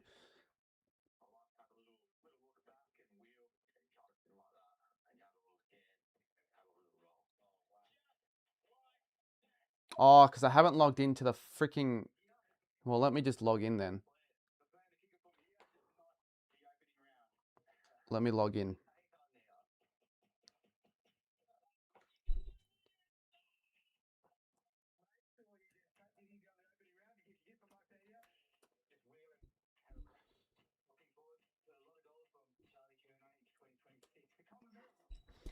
Whilst I do that, let's just see what the chat's saying. You think Naz wins the Brownlow medal? Well, if he can get a 40 goal per season in him and still play a majority minutes in the midfield and do what he's capable of that damage wise, and I wouldn't be shocked, because we'll win more games this year, but there'll be other players around the side that will definitely get their share of votes.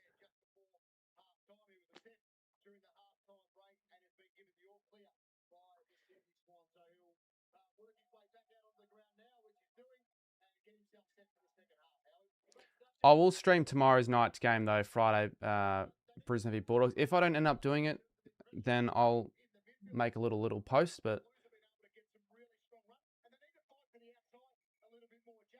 no, I definitely will be watching it regardless. I'll have a keen eye. So let me just quickly sign in and I can show you before the halftime ends.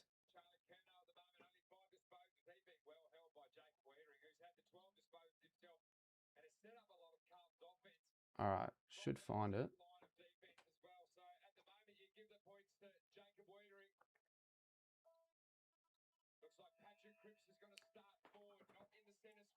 We'll do it at 3/4 time, actually.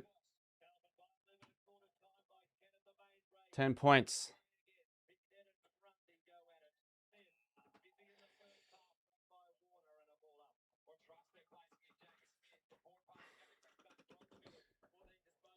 Heaney's back on.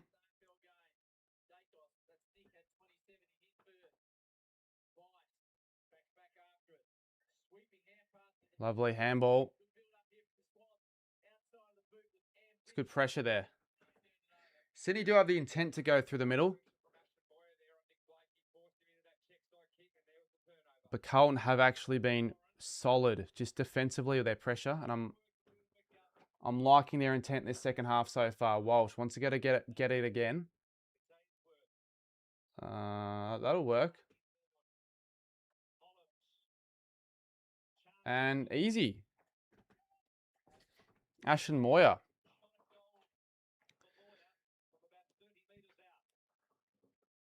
I do like the look of this guy.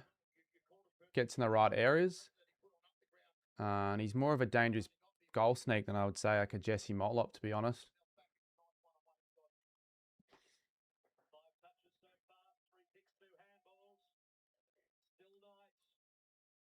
Needs to put this through. And he has put it through. So that's a solid start for the Blues. They get out to a 16-point lead.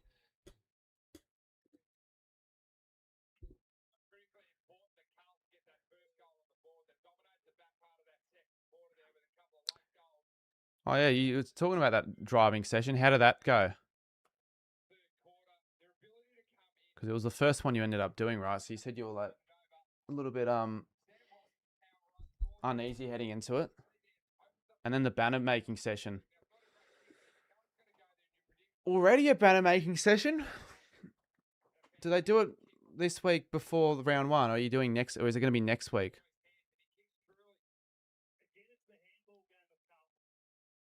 Friday night banner making session. What is the tipping comp? Let me put a link in.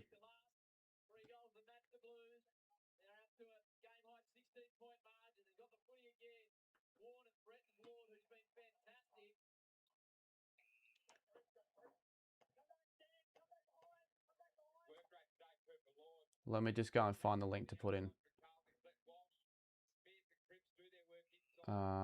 It's in one of my video descriptions. It might be in this one.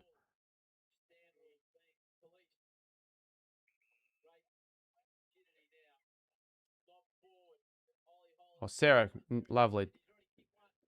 Done the work for me. That's why she's a mod, and why she'll probably remain a modder for as long as I continue on the streams. But I put it in as well. I think that's the same link. Oh, there's a goal from midair. Pitney, he's kicked his second. Loves it. The Blues fans are up and about. Can't hear anything from the Sydney fans. Dean Cox is just unsure of what to do right now.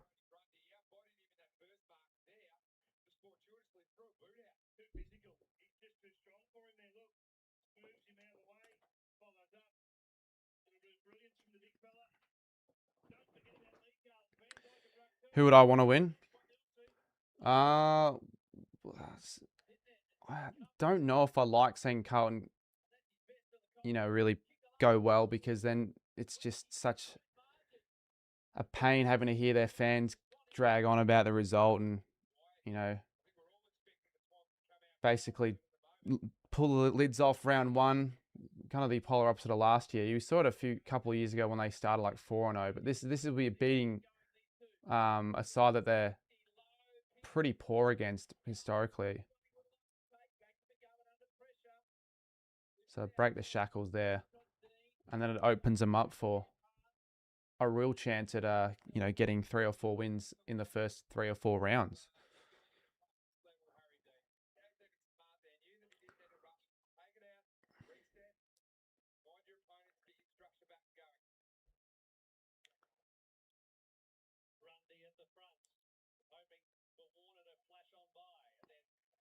Walsh and Jagger Smith will be literally together for the next 10 years.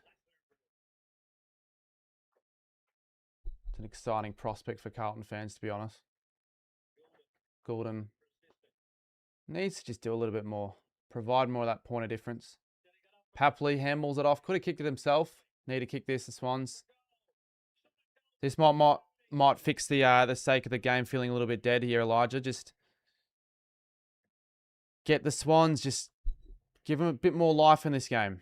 Still plenty of time, obviously. I don't care that Charlie was traded. Charlie would be happy that he is out the club, and Carlton are probably happy that he's gone. Although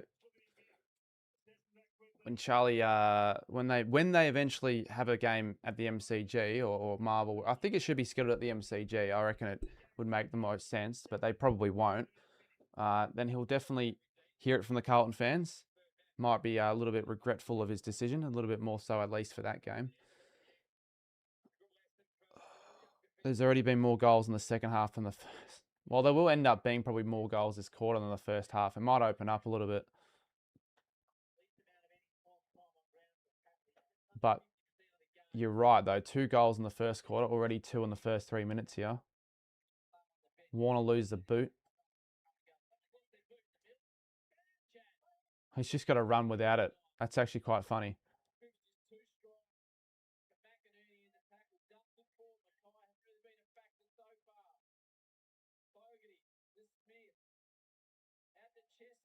Chesser weaves around one. Out of bounds. You went Swans by 7-8. Need to get off to a good start because me and my mates have a comp each week. There's punishments on TikTok. That wasn't the account that followed me, was it? Was that I had a similar... I think it might have been a fantasy punishment league, actually. How many mates have you got in the league?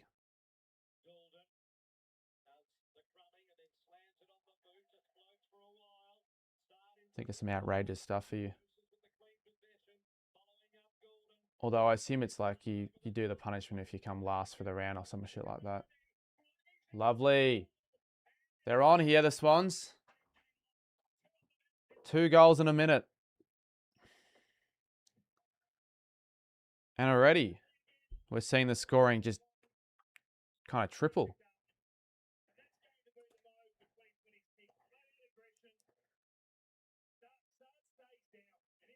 What's it this round? There won't be one this round, luckily, because there were two goals scored in the first quarter, so it passes my first big call of the season, which is good. Just get a little bit of relieves the having to worry about it, I would say, for sure.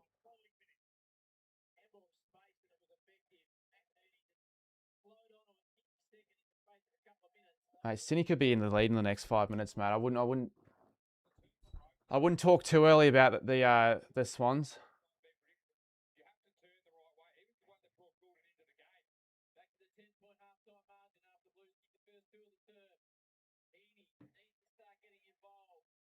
Poor handball from Heaney.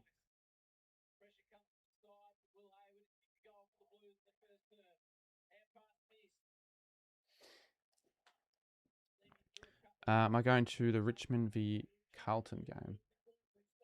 Well, it's not going to be like it was last year, was it? So I'm not really expecting a huge spectacle, but I haven't been to a round 1 Richmond Carlton game before. Could McInerney go for... Well, there's another chance. Oh, that's a terrible sky kick.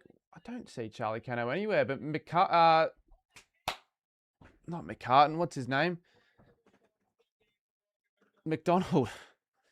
McDonald's going to be the beneficiary. He should kick this from the goal square.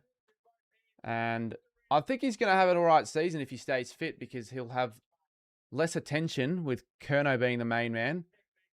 But he hasn't kicked a goal yet, Charlie Kerno.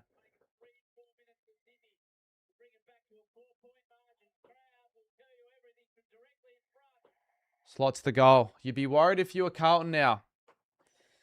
You'd be just a little bit worried. You need Patrick Cripps, the likes of, Wiedering to just... Wiedering in the back line. Just keep the rest of the defence level-headed here.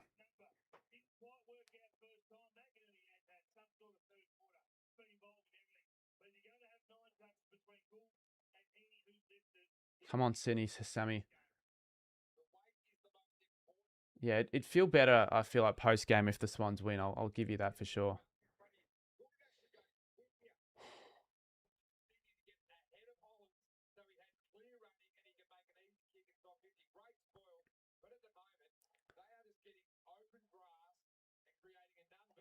I don't know how he got to that. Completely misread that. Was that Boyd? Cripps just goes off the ground there. They've got to find a way to lock it in here.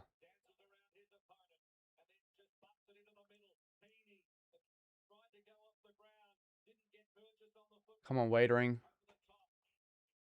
I'm cheering for Carlton just in this little bit. Look at the skills. Holy shit. Great work from Sard.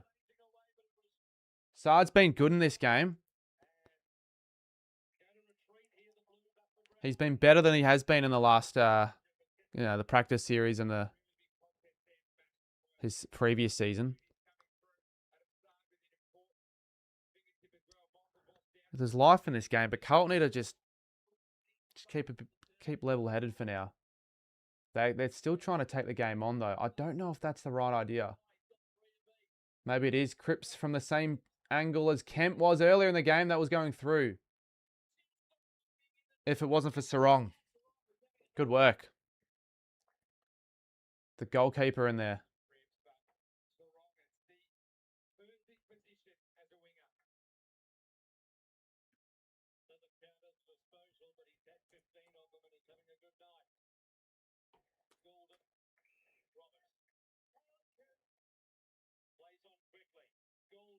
Oh, they're cutting them up with these kicks. Heaney has got so much space. What happened there?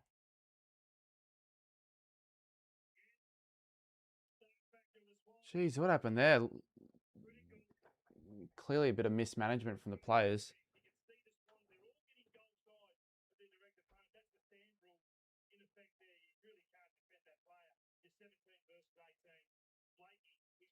Just in no man's land.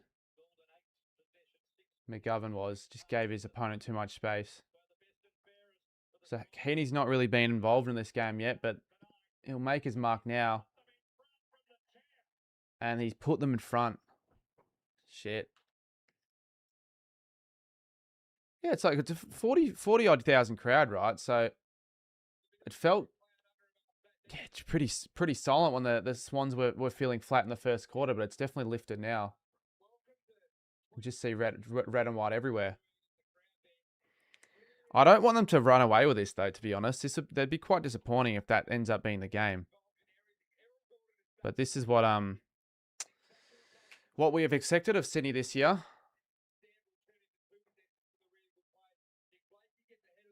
So many players jogging back.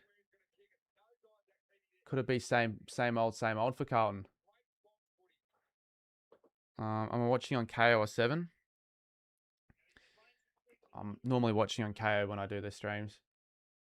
Typically, if I'm not in this setup, I probably have the game on 7, but KO works well for me, typically. Kerno's not really required right now. Papley. Oh, jeez. He hasn't kicked one yet. He wants one. Couple of points. What do we reckon from the Blues? Is it better for them to slow it down a little bit? Because I think it's playing to Sydney's advantage if the pace of the game is the way it currently... Why is that doing... a disjustice to the scoreboard. No breaks on KO. Well, you do get the odd annoying ad. You get the repeat ads actually on the quarter time breaks. Not many worries in terms of watching a free to wear in the first quarter though, with so few goals.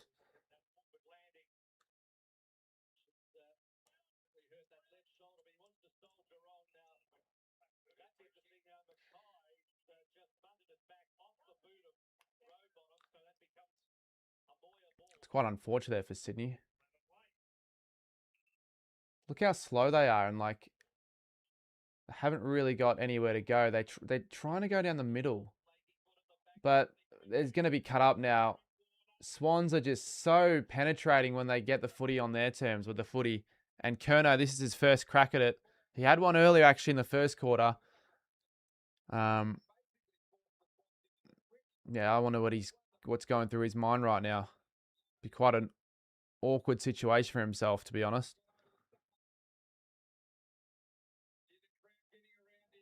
Well, I want him to kick it. It's good for the... Is that Skipper? It was Skipper. Gets on the broadcast quite often. Couldn't put off Curnow this time, though. And they've kicked 5 straight, I believe, in a row here, the Swans. And it's just completely turned on its head, this game. Where was this in the first half? Absolutely nowhere.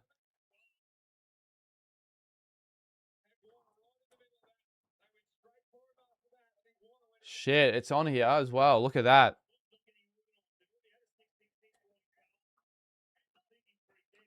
Michael Voss doesn't want to see any of that shit, does he? Who's the one on the bottom there? Fucking Callum Mills. They're still going on here.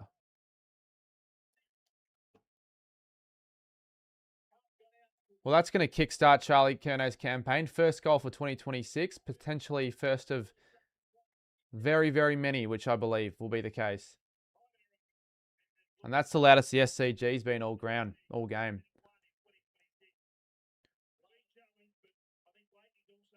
No way a Carlton supporter was cheering for that.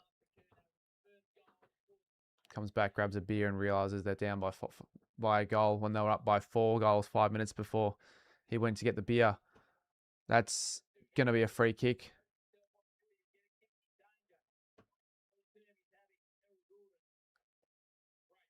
Jesus Christ, they're cutting them up so much. It's 5 goals straight. He might not be Buddy. Might not have the athleticism as Buddy and the... He's not that far off Buddy though when you really compare the two players. Doesn't yet have the aura of Buddy though, that's for sure. Buddy's probably the current day's version of... Oh, it's gone through there. Jeez. They're all just popping them in from any angle. 55 out that was as well. Fuck's sakes. I mean, this is, I guess, what you want to see in the first game. They've hyped it up with the Curnow and his former side storyline, and they're just absolutely hating each other right now, the two clubs. 10 goals in this freaking second quarter, by the way.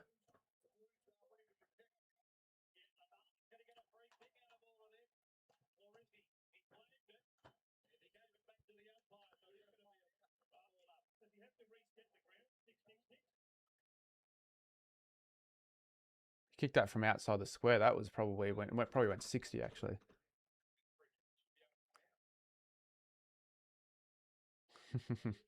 They're instigating it, aren't they?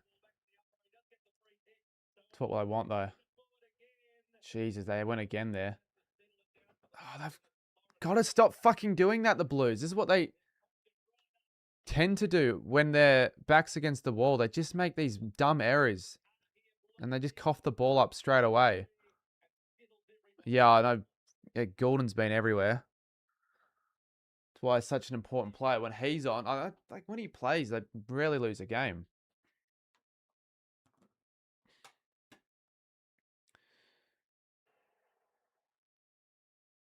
Up in there.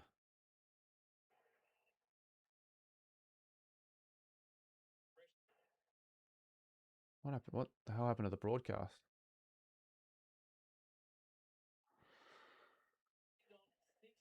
Yeah, 6 unanswered. And 6 straight, mind you, as well. They couldn't.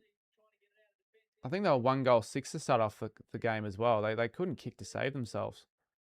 It's completely changed though.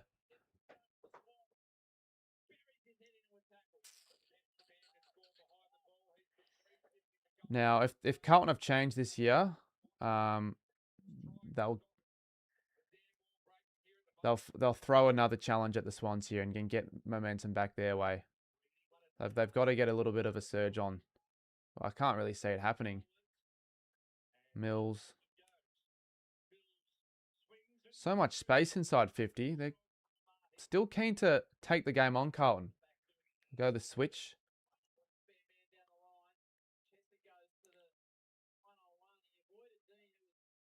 That'll go out of bounds.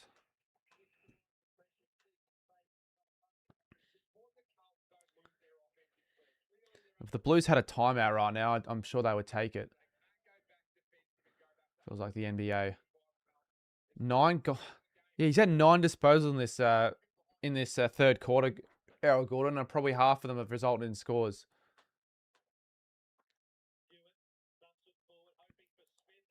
Well, there we go. Jagger Smith gets the ball here. So what can he do? What can the first gamer muster here? 6 goals straight. Backs are fully against the wall now. It's just nothing, though. They're going back into their shells, the Blues.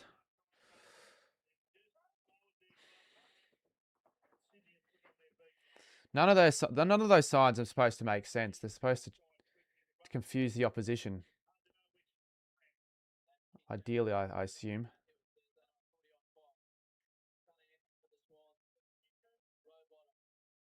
Got to find a way to lock the ball and just maintain territory for a little bit here, Carlton. Wiedering. No, well, what the hell? They're completely outnumbered in that area, the Swans. They're going to get nothing from that, the Blues. You're a new sub. Oh, geez, mate. Where'd you find the channel? Like just through the stream, or just look up Carlton v Sydney? Wanted to see who else was covering the game, just watching it with everyone else on the stream.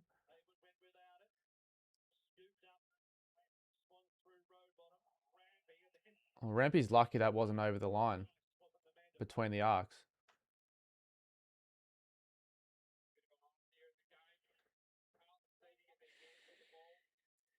What's the disposal count looking like in the third quarter? Yeah, Swans up 12 disposals around. Williams.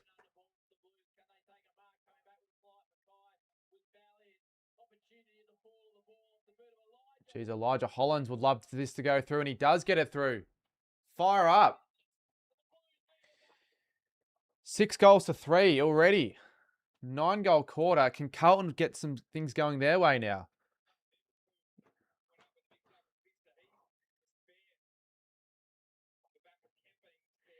I watched you for the 4 to 5 years, but how to join the league? Which league, though?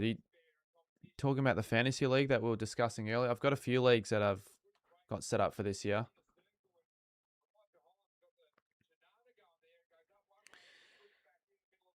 I don't know why I can't get the scoreboard to just change just seamlessly. It seems to keep just cutting every second I click it.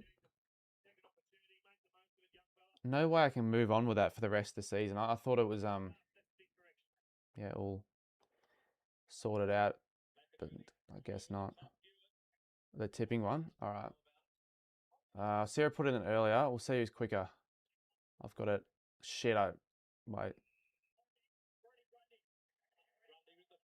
All right, I've got it.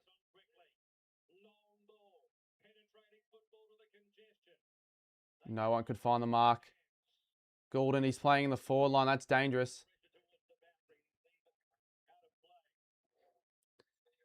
23 minutes has gone in this quarter. Holy shit. Might be the longest quarter we will get in this season that isn't going to be affected by a stoppage of play, like an injury.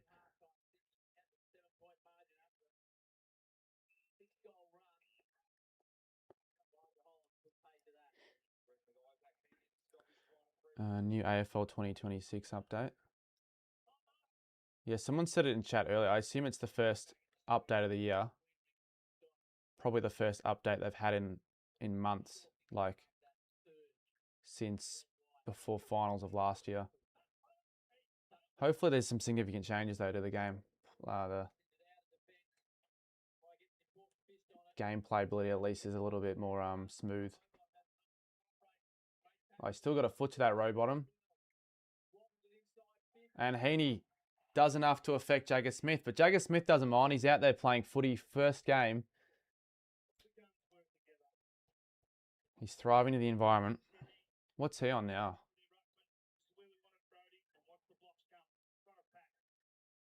18 disposals. So still more than any Swans player.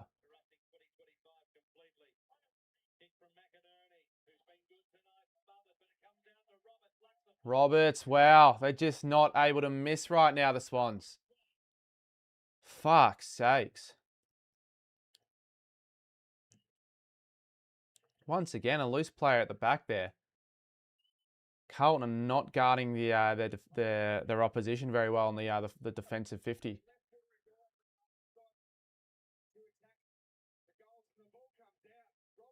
Roberts just got all that space. Didn't have any pressure.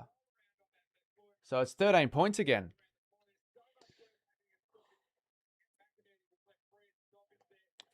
54 months now. Is this your longest? It has to be, mate. Because I had members, like I've had them for 5 years, but I didn't think I had it for that long. It's not quite 60 months though, so it probably is around 50, definitely more than 50. No, it's awesome though. I can't say thanks anymore.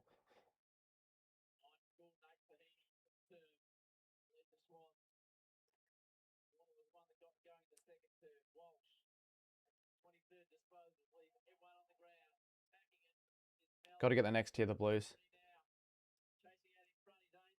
Ainsworth taps it on. Mackay, get into the game, mate. Cannot get into the game.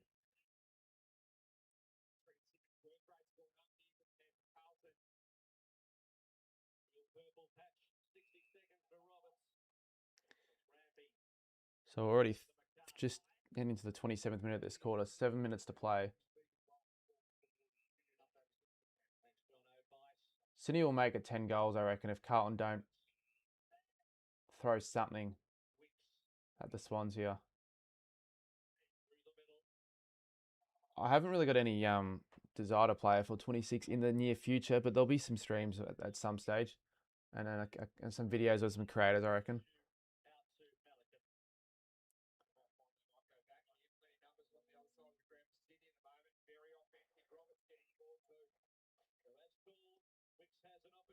Mackay right now, he's the main man for the Blues, so he's got to play like that main man. Once again, no pressure. Bice is a good kick as well. And it'll still somehow be a mark. How did you not get a fist to that? I think that was Lord as well. It's going to be 4 or 5 goals at 3/4 time. Absolute just flipped on his head this second half.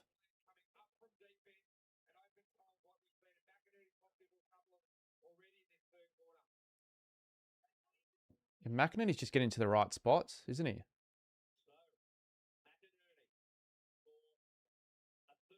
Well, they're not going to miss, are they? It's frustrating for Carlton. After they should have been making way more use out of their dominant first half, they have absolutely squandered this lead. And it is just a menacing side for this competition. So what is it now? That's 7. There's 8 goals to 3. Shit.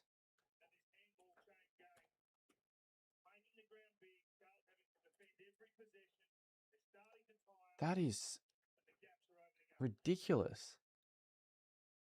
They have 26 more disposals this quarter. Where can you check quarter stats? You can't check it on the AFL website, but just everything's gone up there. That ball use, efficiency, cleanliness.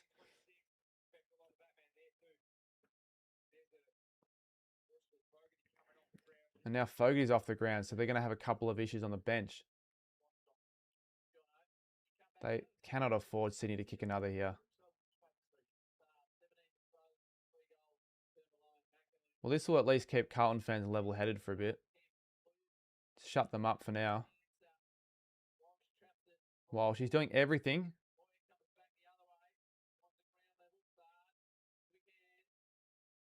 Nah, Holland's not the kick.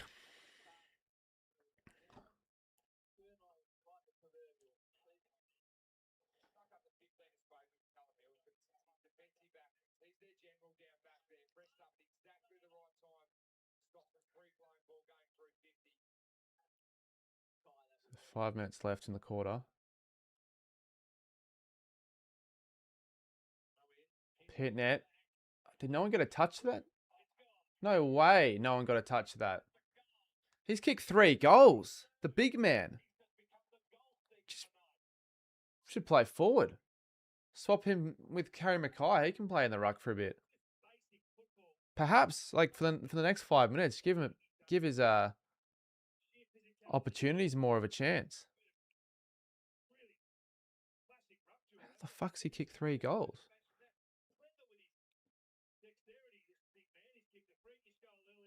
Look, he's certainly been the better of the 2 ruckmen. And it's good when he gets the goal. It actually gets the team really lift, it seems, when he gets the goal. So he must be good for their team morale. 53-66 of the scores. It could end up being the highest scoring quarter of the year, and it's the first game. It is the first time he's kicked 3. I don't think Grundy's he's just had a shaky game. Golden hasn't been on the goal tally yet today. Almost.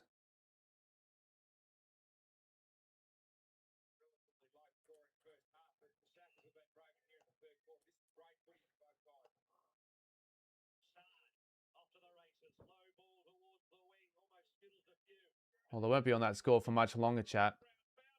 Papley just trying to be a little bit too cute. Why are you giving no space to Warner? Papley, can he break through the tackler? He doesn't. Good tackle. That should be ball. Elijah, sorry.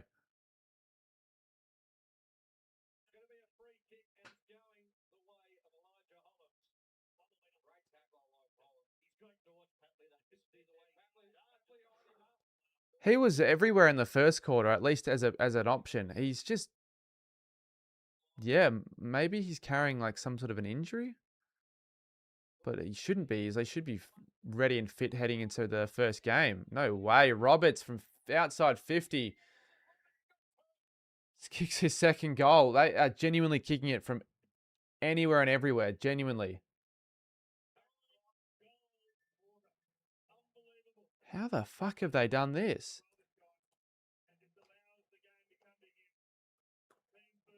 It's why it's so important to, when you're on top against the Swans, to really just fucking, make that full use out of that momentum and get full opportunity in front of the scoreboard, because when Sydney get their way of the game going, they'll make you pay, and they're doing that right now with 9 goals. Yeah, you keep the lid on for the Blues at the moment. I imagine 3/4 time couldn't come quicker. Yeah, they've still kicked 4 this quarter themselves. Heaney for a 10th in the quarter, and he'll kick it. And he's kicked it as well. You cannot believe it. 10 goals for the Swans. There's still 3 minutes to play. Unless there is a free. No, that might be a free kick because of this scruffle. Could be going Sydney's way again if Carlton aren't careful. No fucking chance the Swans get another one. This is just going from absolute This will be for 11. What the fuck? I cannot believe this.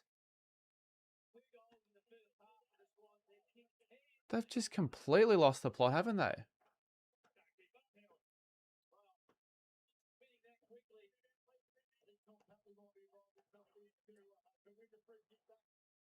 It'll get to a stage where they're not going to be able to come back from it at all.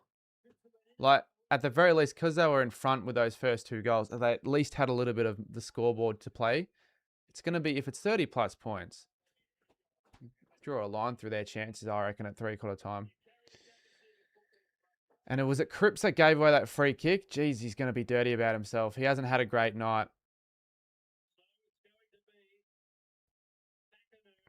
Imagine Cripps gets suspended from that. I'll have to look at the replay.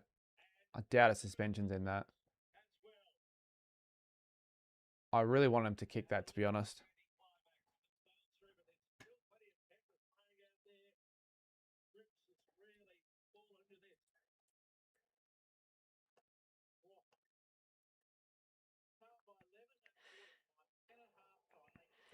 Yeah, I don't know if it's manufactured beef or if they genuinely hate each other or they're doing it for the show, but maybe it's just for the spectacle of this opening game, but still.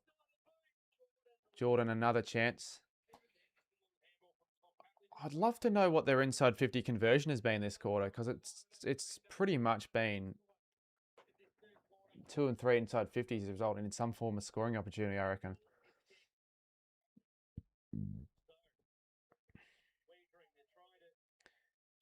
When the Blues try and score, they turn the ball over. What the hell happened there? So kind of no matter what they do, they can't really stem the influence of the Swan side.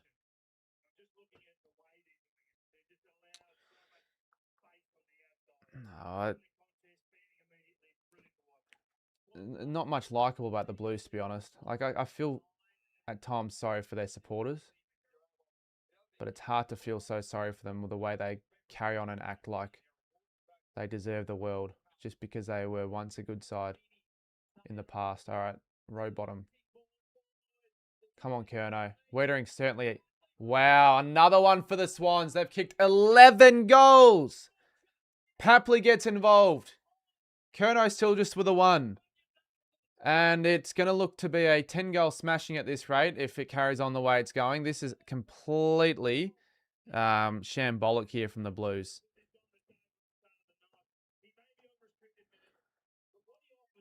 Are we watching the same game?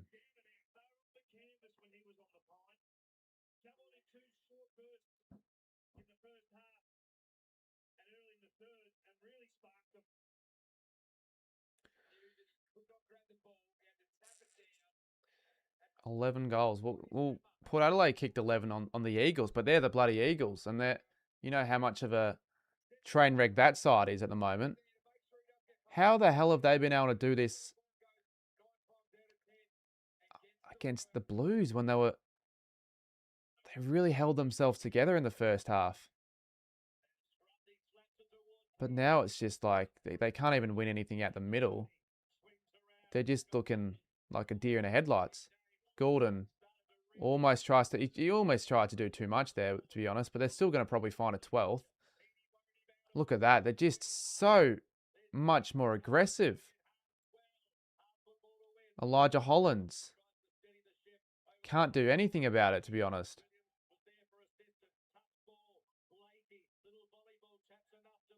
Well, 2027, I guess, isn't too far away for Carlton fans. Go again. Go again, Curnow. He's kicked a 12th. He's kicked a 12th for the quarter. This is unbelievable stuff. Absolutely crazy scenes here at the SCG. You wouldn't believe it in your wildest of dreams. Holy fuck. Absolutely killing them everywhere. How long is this quarter going for, by the way? I reckon it's a 40-minute quarter. It'll end up being so. Jeez, well, it's game over now. That was a little bit fortunate for the Swans in fairness. Carlton didn't do too much wrong, but once again, they have no idea what they're doing with the footy when they're moving it out the defence, and Sydney are just swarming them with pressure, and then they don't get back quickly enough, and there are just plays open, just feeding for the footy. How many goals have we seen? 16 combined. Jesus freaking hell. They're wanting another, and they're probably going to get one. They're just absolutely falling apart, the Blues. Oh, that should have been a 13th. Even he cannot believe it. He's just going, how is there so little pressure every time, I get near the footy? It's like they don't want to tackle him.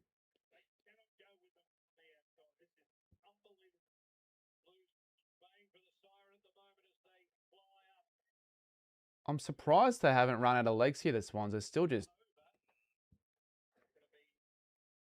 looking as fit as they've looked all quarter. 29 seconds. Can they kick a 13th goal? That's just, I can't believe I'm saying that. Might be a record for them as well. It probably is like a high scoring quarter sort of thing. Free kick to Walsh. So, at the very least, the Blues won't be worrying about any more goals conceded in this quarter. At least now they won't.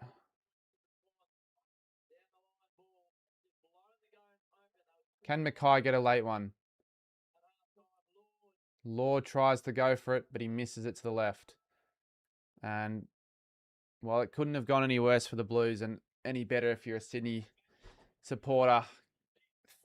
12 goals,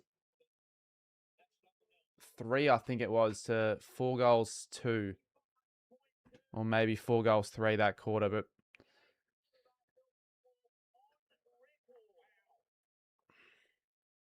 right. So it was a record. They just absolutely cut them up from every angle. Jesus, that's just so exciting for the fans heading into the season if they're able to do that. And just in one quarter, they can start slow, but he only needs that one quarter. All of their stars were involved. Shit, man. Well, there's going to be a few more talking points now out of the game. Well, let's check the stats, I guess. See what we can make from it.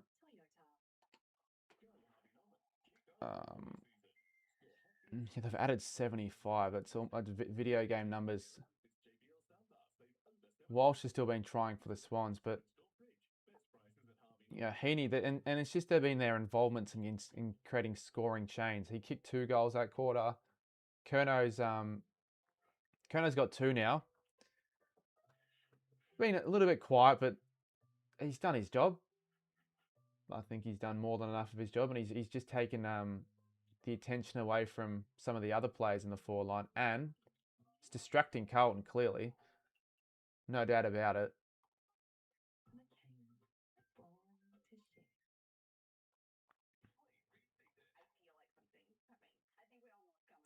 Wish we could see quarter by quarter stats. I mean, maybe there's a way to do it.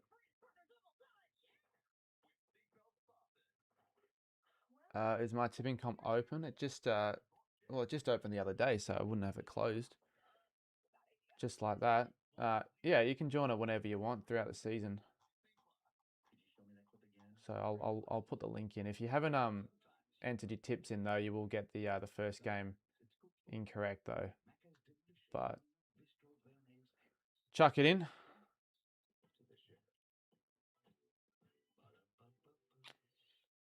Wouldn't mind seeing what the Carlton fans are saying on some of the forums. I'll read out some of the comments.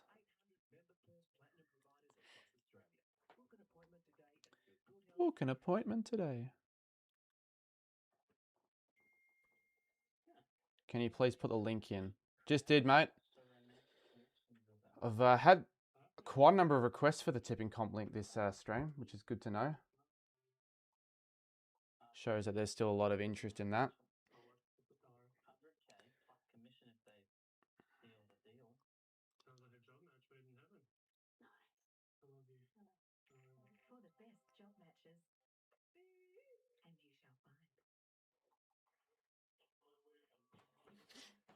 It's going to put a mountain of pressure on Voss. If they lose next week to Richmond, which it can't happen again, I wouldn't have thought. I would have thought they'd have learned from their mistakes, but I might, you might wonder really if he's even worth pursuing for the rest of the season.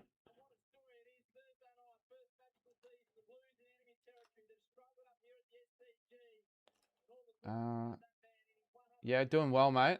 Not sure if I can get your name there, but no, I'm doing. Well, I would be lying if I was doing well, but I'm doing all right. Is it something happening with the camera?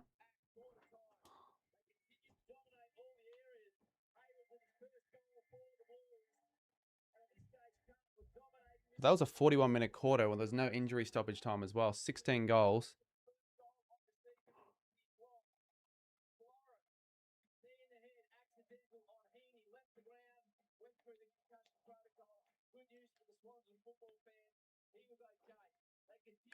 Yeah, fuck. I don't know if Dan Gurridge has made a post yet, but he might be preparing for something soon.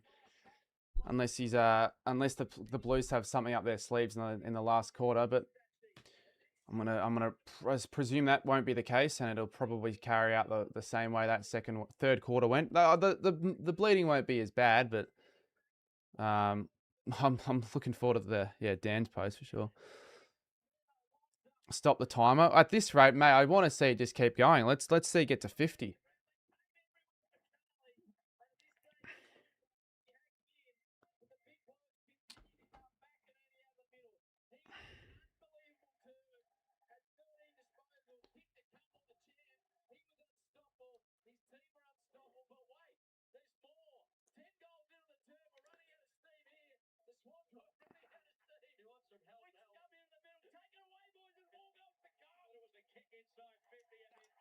Awesome, mate. You've joined it. Can you guys hear the game audio? Or is the mic picking up a bit of a filter so you can't really hear it? Well, it'll be intriguing to see how the Blues respond in the last quarter because the Swans have the game sewn up now. Tell you what, it would have been nice to be there now that I say, I wish I didn't go to this game. I'm glad I didn't go to this game. I kind of sort of take that back. How good would the atmosphere have been in that third quarter?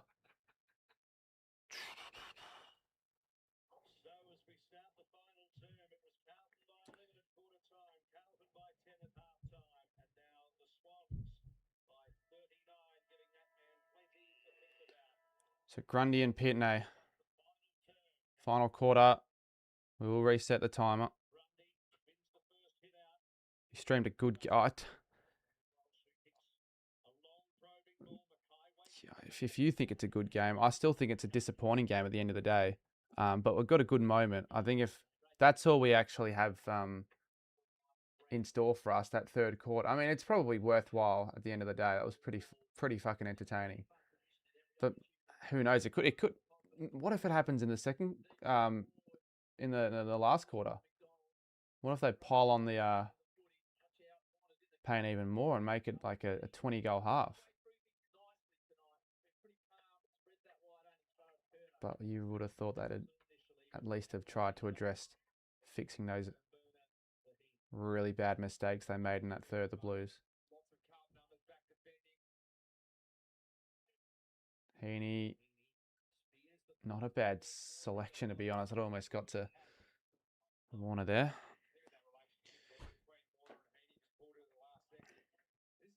Yeah, McKay, no impact. That's why I threw it out there. I don't know, probably a bad idea, but have Mackay play a little bit more time in the ruck. Get him into the game more. Have Pitney in the forward line because he's kicked 3 already. And it's party time. It is party time for Sydney. Absolutely unbelievable stuff right now. 45 points is the margin. Grundy is just working his way into this game awesomely. It started really shaky and slow in the first half, but now it's looked the complete opposite way for him right now in this game. Look at that. He had options to give. He decided, well, I'll just go myself. And they've polled on a 15th. They were on 2 goals at half time, for fuck's sakes.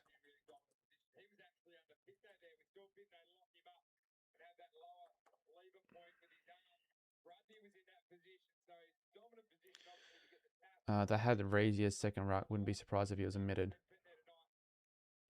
Reedy's had no influence in the game. He's had like a couple of hit outs, and that's about it, really.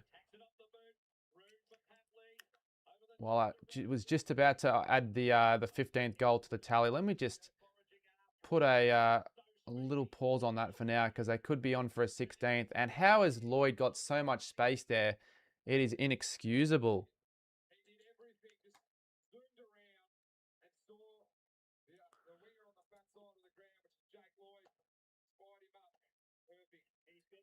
I'm already telling it down as a goal.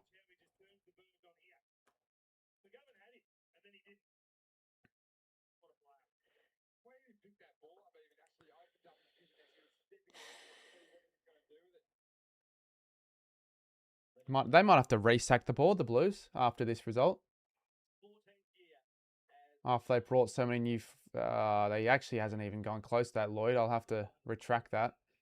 Quite confident that was going to be a 16th. Actually, wait. Maybe not. They cannot seem to get the ball out of their defensive half right now without turning the ball over. Collapsing right now, the Blues.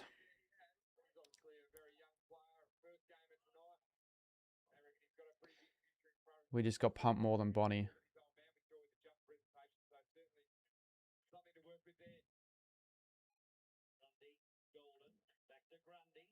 Grundy with so much time and space.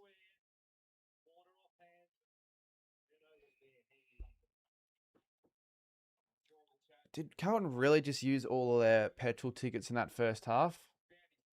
What is the reason behind why they look so slow right now? No, third quarter wasn't a snooze fest, Blake. That was that definitely got me out of my seat, actually, which I wasn't expecting after the well, I would say snooze fest the first half for sure.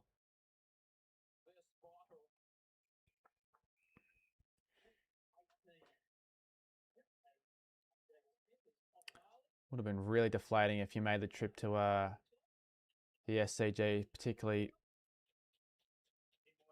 if you made the trip up as an interstate Carlton fan from Victoria.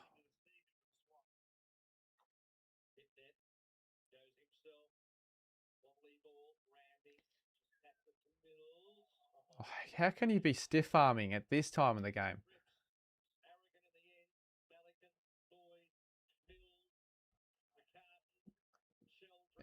Even the mistakes they're making are still being turned to gold.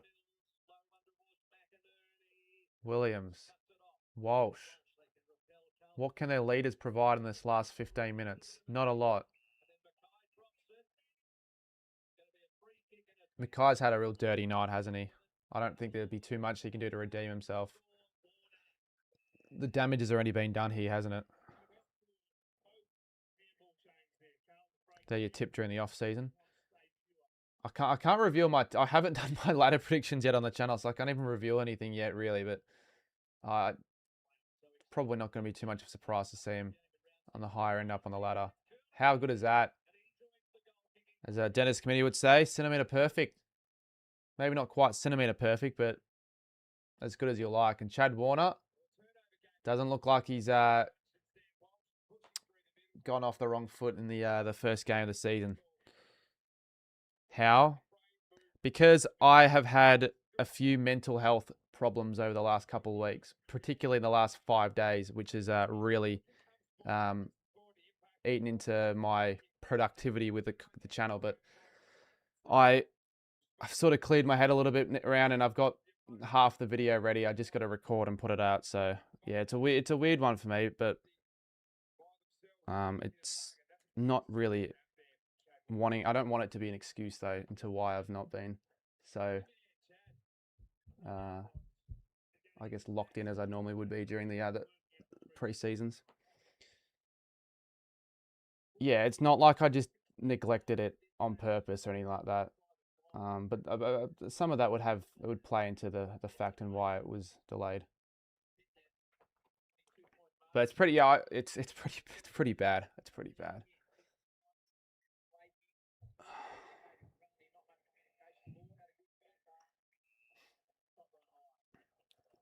Look at that, 14 goals in the second half, so 15 minutes to play.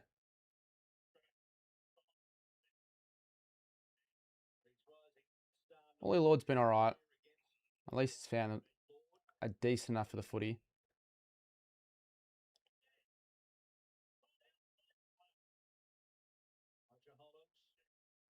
It's better use of the footy, I guess, that, but still just couldn't be executed well enough. Oh, there's Mackay. Right place, right time. You can sense with the body. The body signals there that that Mackay's. Well, he's had to actually go off to the bench. They've dragged him off for some reason. Just kicked a goal. Finally got into the game. I doubt Kerno would have provided any added benefits to the Blues here, especially when all the damage was done in the midfield to defence for the Blues.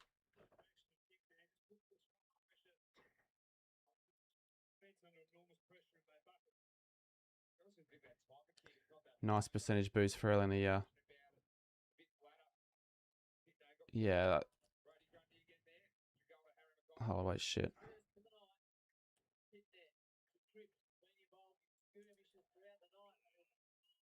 Well, I could see the Blues maybe reducing this margin if Sydney feel like they want to put the queue on the rack a little bit.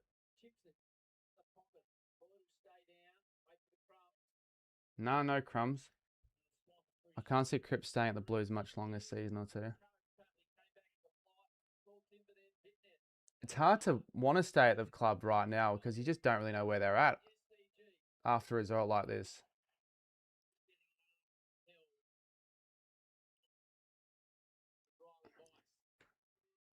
Doesn't matter who you're playing against. Conceding 12 goals in the quarter, really, really alarming stuff, especially in round 0 as well, when you should be at peak of your fitness.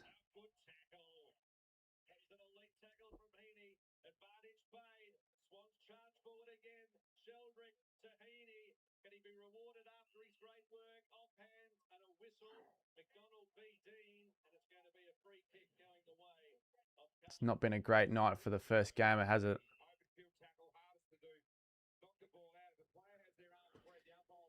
Sydney doubled the Blues score. Well, at one stage they had. They probably will end up doing so, but I think it'll probably end up being around this margin for the rest of the game.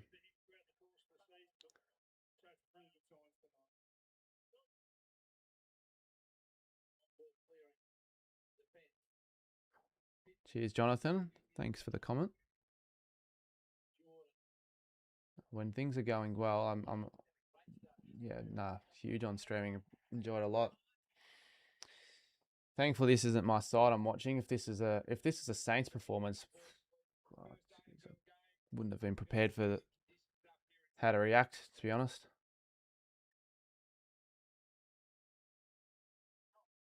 Calling for Ross Lyon to be sacked opening round. If this was against Collingwood, though, yeah, I don't know what I would do.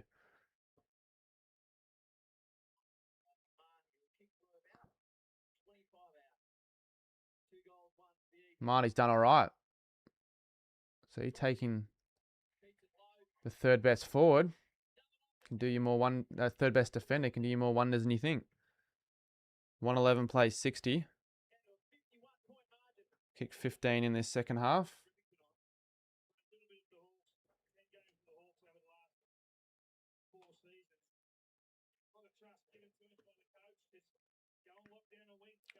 Blue Rod, yeah, fan camps could hit record numbers tonight.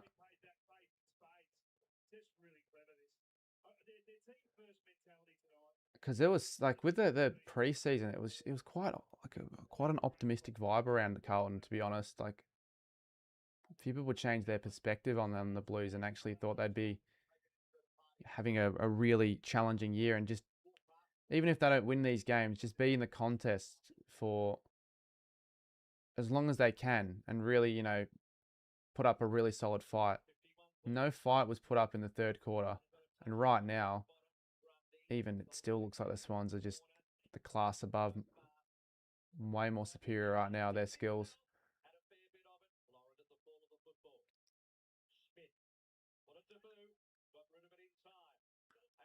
Well, that's good composure from Jagger Smith. Good signs. But I didn't expect anything less of him, to be honest.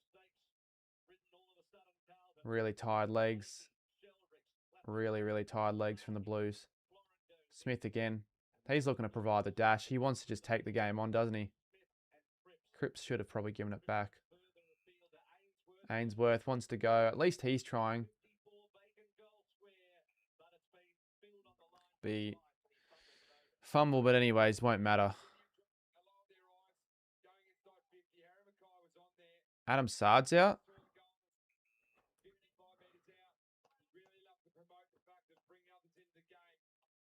Well, it doesn't look like he's out of the game if he's sitting. Normally, if you're out of the game, you're sitting on the back of the bench.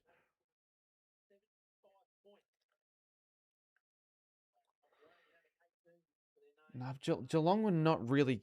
They never really take the preseason seriously. Anyways, you can't really read into that.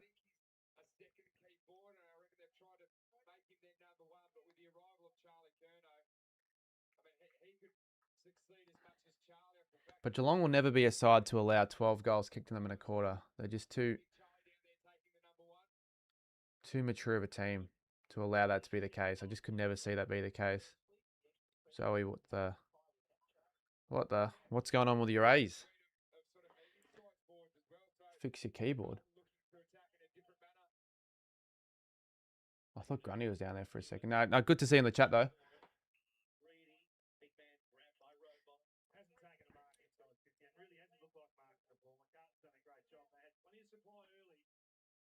Are you free next Thursday or Friday? You just email me, mate.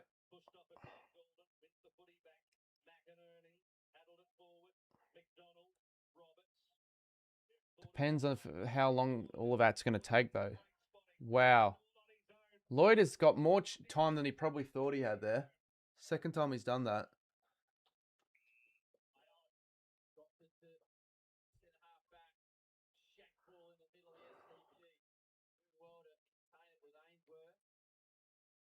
Better footy from Carlton here. Hollands. Oh, running into trouble. Danger signs. Carlton free kick. Bit lucky there. They were out the Swans. How many did Brizzy kick on them? Yeah, Brizzy, to be fair, did kick a lot. They kicked like 9 in the quarter. But I'm talking like regular season.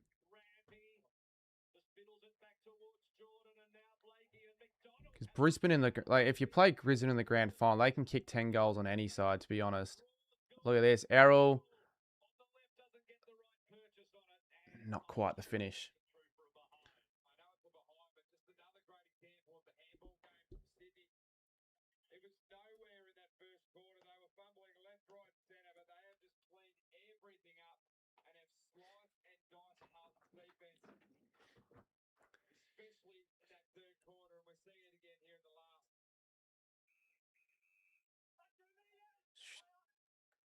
Can they get something going here, Carlton? Hewitt.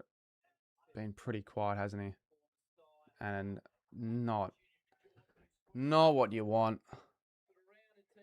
Every time they turn the ball over the middle of the ground, they almost look like they're definitely going to score.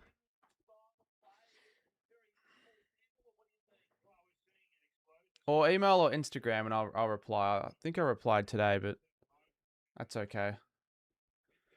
Just be better to deal with that side of things. organising whatever you want to get organised off the live stream chat, I reckon, so it can be done behind closed doors.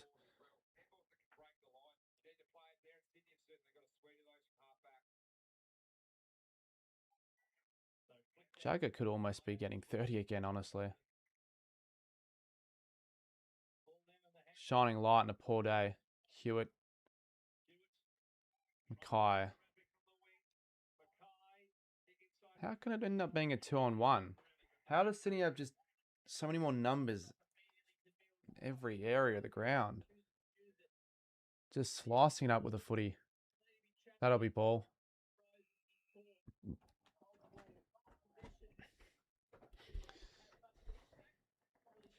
Who would be my BOG?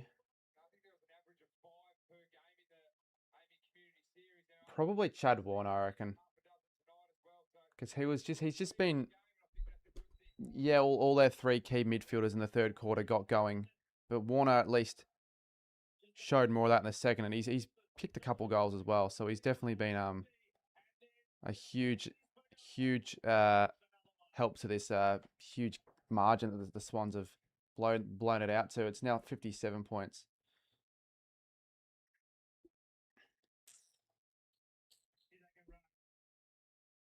One of the fittest sides in the comp, the Swans, it looks like.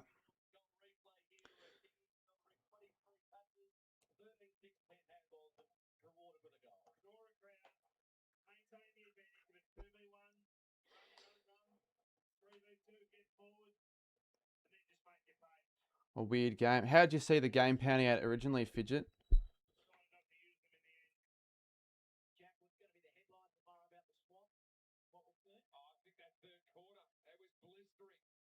Carlton season might already be. Hard to see him really contend for wildcard if these are the performances they're going to be dishing out on whether it's consistent or not. You can't win games of footy playing one half, and even that one half wasn't that good.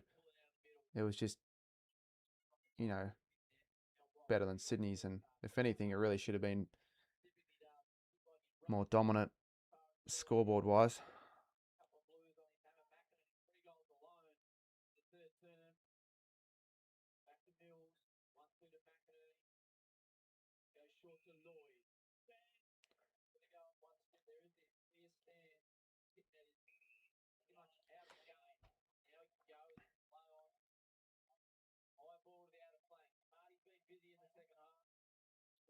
I want to see Kerner get his third.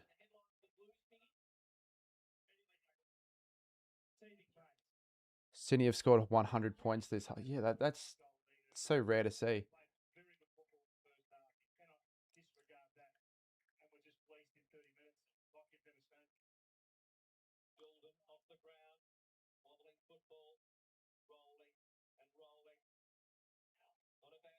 Could be a free to Kerno there.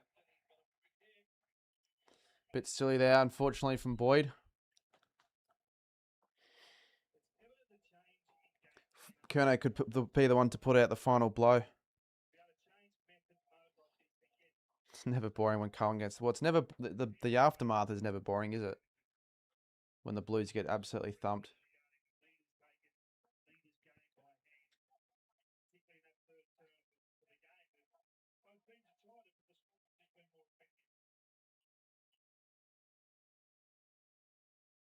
Look at them. They're all standing and applauding. It's just rubbing more salt in the wounds of the Blues fans and the players and the coaching staff and just their organisation.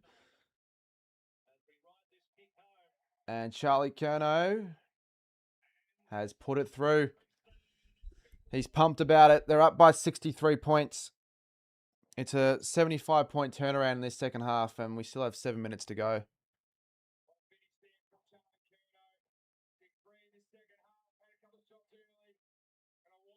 Well, have a look, Fidget. That is quite a unique stat there, to be honest, but it's like it just looked like a completely different side in that first half. Could not get anything going, and all things have clicked for them here.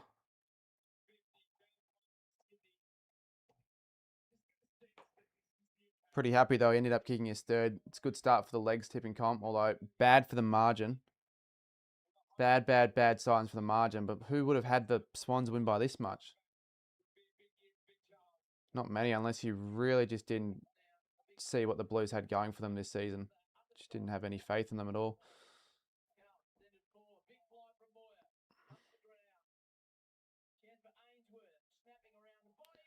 Well, there's something for Ainsworth. That'll look good on his stat sheet.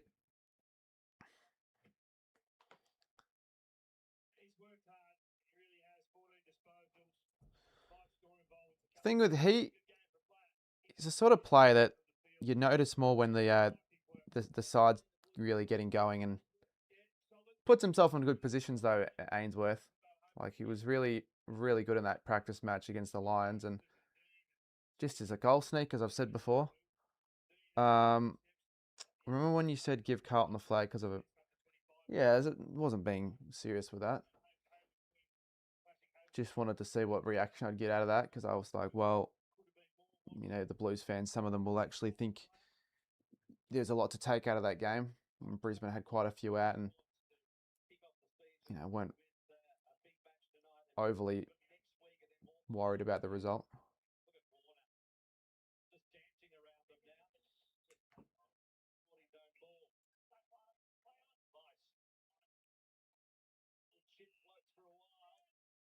This would have to be close to being a record score, second half score from a score of less than 20 in the first half, though, wouldn't it?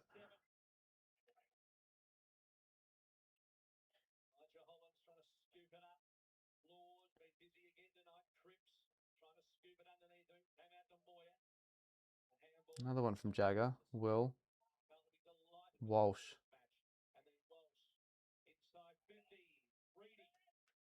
First I've seen a Liam Reedy today, to be honest.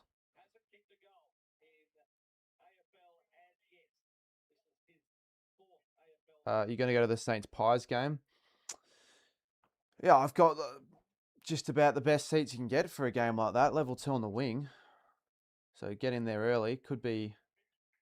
They said they could have an Ed Sheeran concept pre-game, or like at some stage, because he's in Melbourne at the moment, but I'm not pulling my bet on that. That'd be kind of cool though.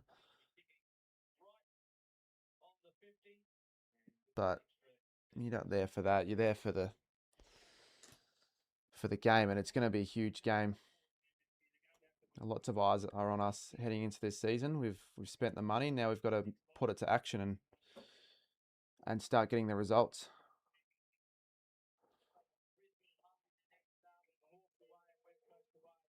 He's performing in Adelaide right now.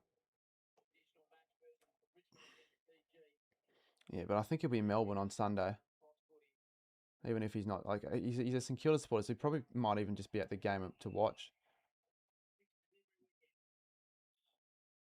That next game will be a really fun one to watch. When's that going to be? Sydney v Brisbane at the SCG. Shit, it's a juicy matchup.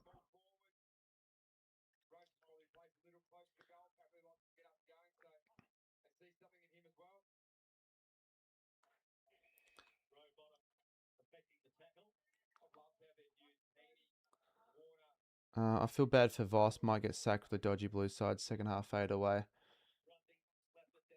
I guess you can feel that way for any coach, but that's just the way the industry works. If you don't get results, and it's hard to see any light out of the tunnel for the Blues after this performance. A couple of their youngsters have been good, but like they would now definitely not want to have their heads drop again and give up another couple of goals.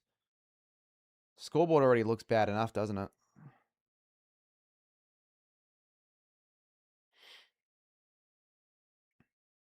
I've never rated.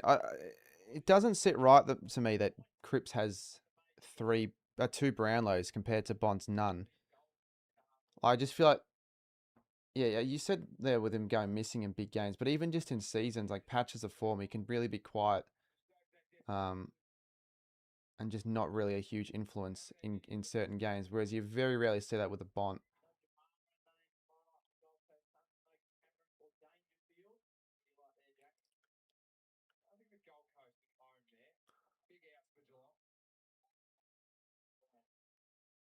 Warner once again. Scintillating stuff. Could go for home.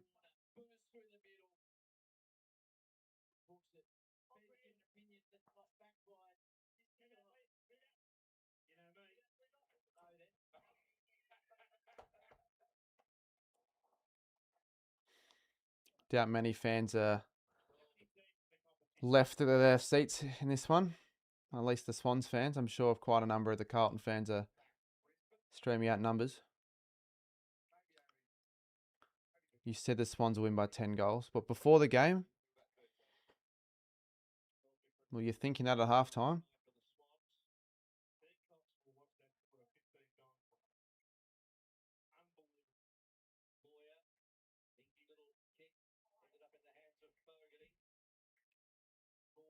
Cripps, why is Cripps resting the forward line?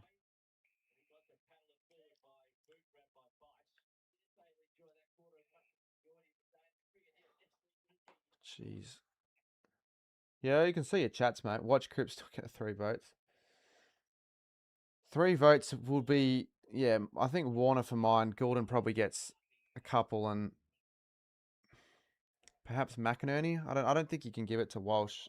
He just hasn't been overly impactful. It's hard to be impactful in a Carlton side that have been badly beaten like they have been tonight.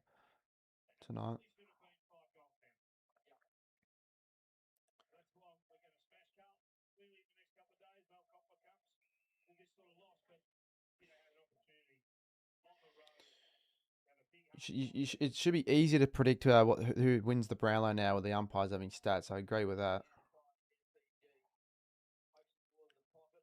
A more realistic count, at least. So it probably won't favour the contested player as much.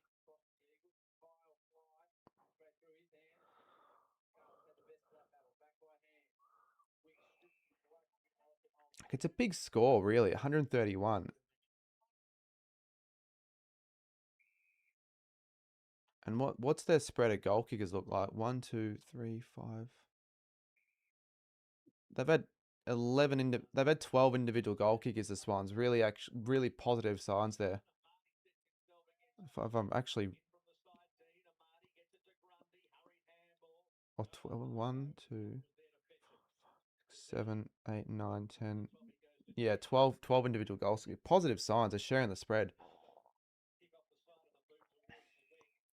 It's not like they had Kerno kicking 7, although that still would have been probably nice.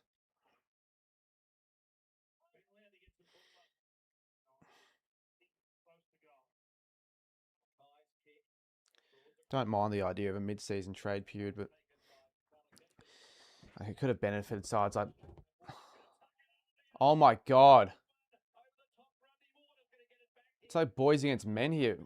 Chad Warner is that good.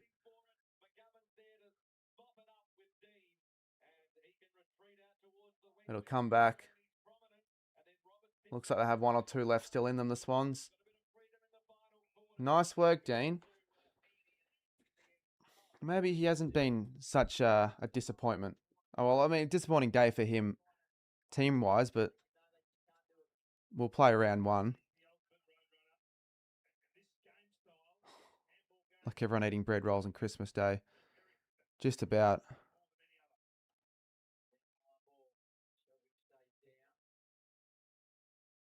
Well, there's 56 seconds to go. Kai showing all his good work late in the game as he typically does.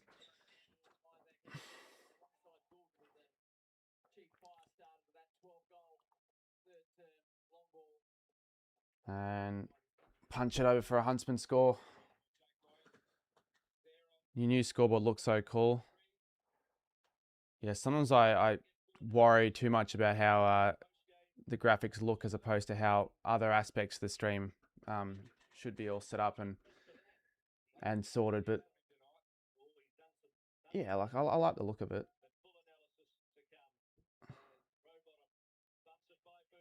Quite modernised and clean. Can we get one more here for the Swans? Roses Jr. Been crafty when needed to be. Not overly impactful. Oh, somehow got over that. Roberts, who's already kicked 2. That'll be the last score. Wow, what a result. What a result. The Swans get an absolutely just mega kickstart to their season. 63 points. Hope you had a good night in the stream. Look, I definitely wasn't feeling fully 100%. I'm sure you could probably sense that. I don't, maybe not. I certainly was feeling it quite a bit at times. So I probably was nervous in the way I was trying to respond to some comments. I don't know why. It's just when mental health gets you, it can be that case. But I'm glad I ended up going through with the stream at least. You know, it wasn't a disaster. People hopefully enjoyed themselves. It wasn't my best stream though. I'll be brutally honest. Boring, says Blake. People are going to say that, and they probably is the case comparing it to some of the bigger ones. But I shouldn't be comparing myself to all the other channels out there that are doing their own thing.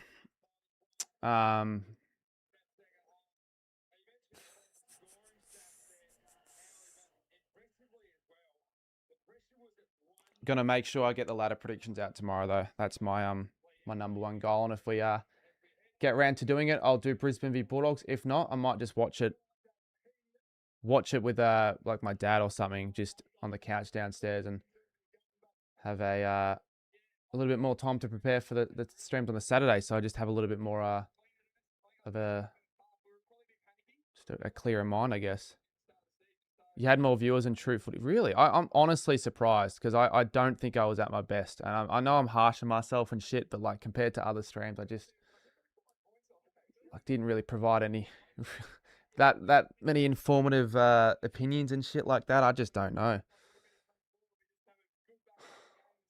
I shouldn't tell that to myself though. Do Bulldogs play tomorrow? Dark horse elite analysis, mate. I provided no analysis. I was just watching what I was seeing on the screen. Yeah, dogs on Saturday night. Tomorrow's the Suns v Cats game, which if the conditions are going to be a factor, that's going to be an ugly watch. I have the Suns winning that game by quite a bit. So Cameron's not playing anymore. I thought he was cleared originally. Like I go on the dog and dog play on Saturday night. Don't know what you mean by that, mate.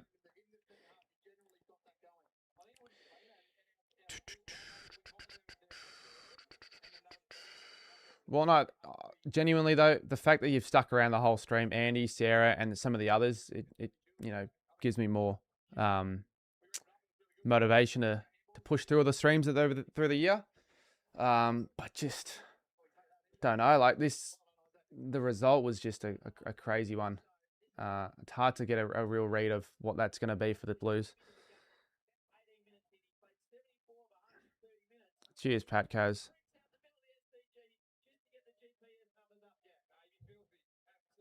You reckon the Dogs get up?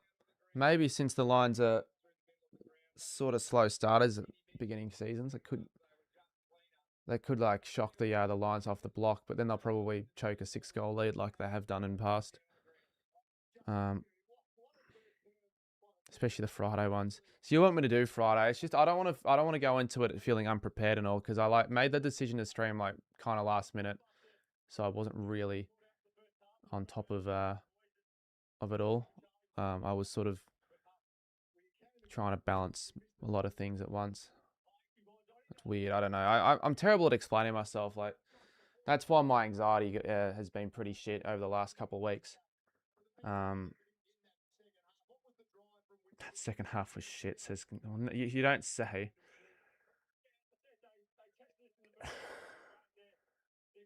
Would have turned it off before the end of the game. Well, on a positive, you'll have your ladder predictions about before. Are you still going to do yours? Put yourself before the channel.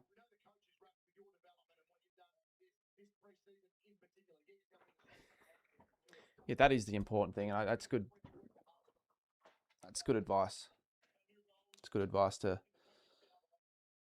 ensure that I don't just completely, like, that's the thing. I'm trying to think. My brain's like fogging up, and I'm like not even able to like articulate the stuff I want to say. And I didn't think this would be the case on streams. Normally I'm quite level-headed on streams, but today it's just like, just a lot of shit, man. So again, sorry if I wasn't at my best. It's like, yeah, I've been going through a bit, but I hopefully will have things heading in better direction for me. I love my new channel. Fuck yeah, Blake. 10K by the end of the year, you said? Get some rest. I should get some rest, but otherwise, if I don't get rest, though, I don't know. I probably should. I'm not making any sense tonight. I'm really sorry. It probably wasn't the best stream, but thank you for those that did stick around. An experience video. Got to get you on the channel for one of those experience videos for sure. But I will see you in the next stream. Again, I'm not going to say sorry anymore. I'll just leave it at that. Cheers for watching the stream. And I really appreciate it, Andy. Genuinely do. 85-point turnaround. Yeah. But Blue Royd fan camp's going to be intriguing to watch. I might have it on the background, but yeah, maybe just have just something to eat and just head to bed or something like that. If I get the chance, so I'll post something about probably the third quarter, the huge surge. Carlton need to apologise to their fans. Well, we'll see what they say in the press conference after the game. If the Michael Voss will have the guts. All right. So, cheers for watching, guys. Thank you for all the support, and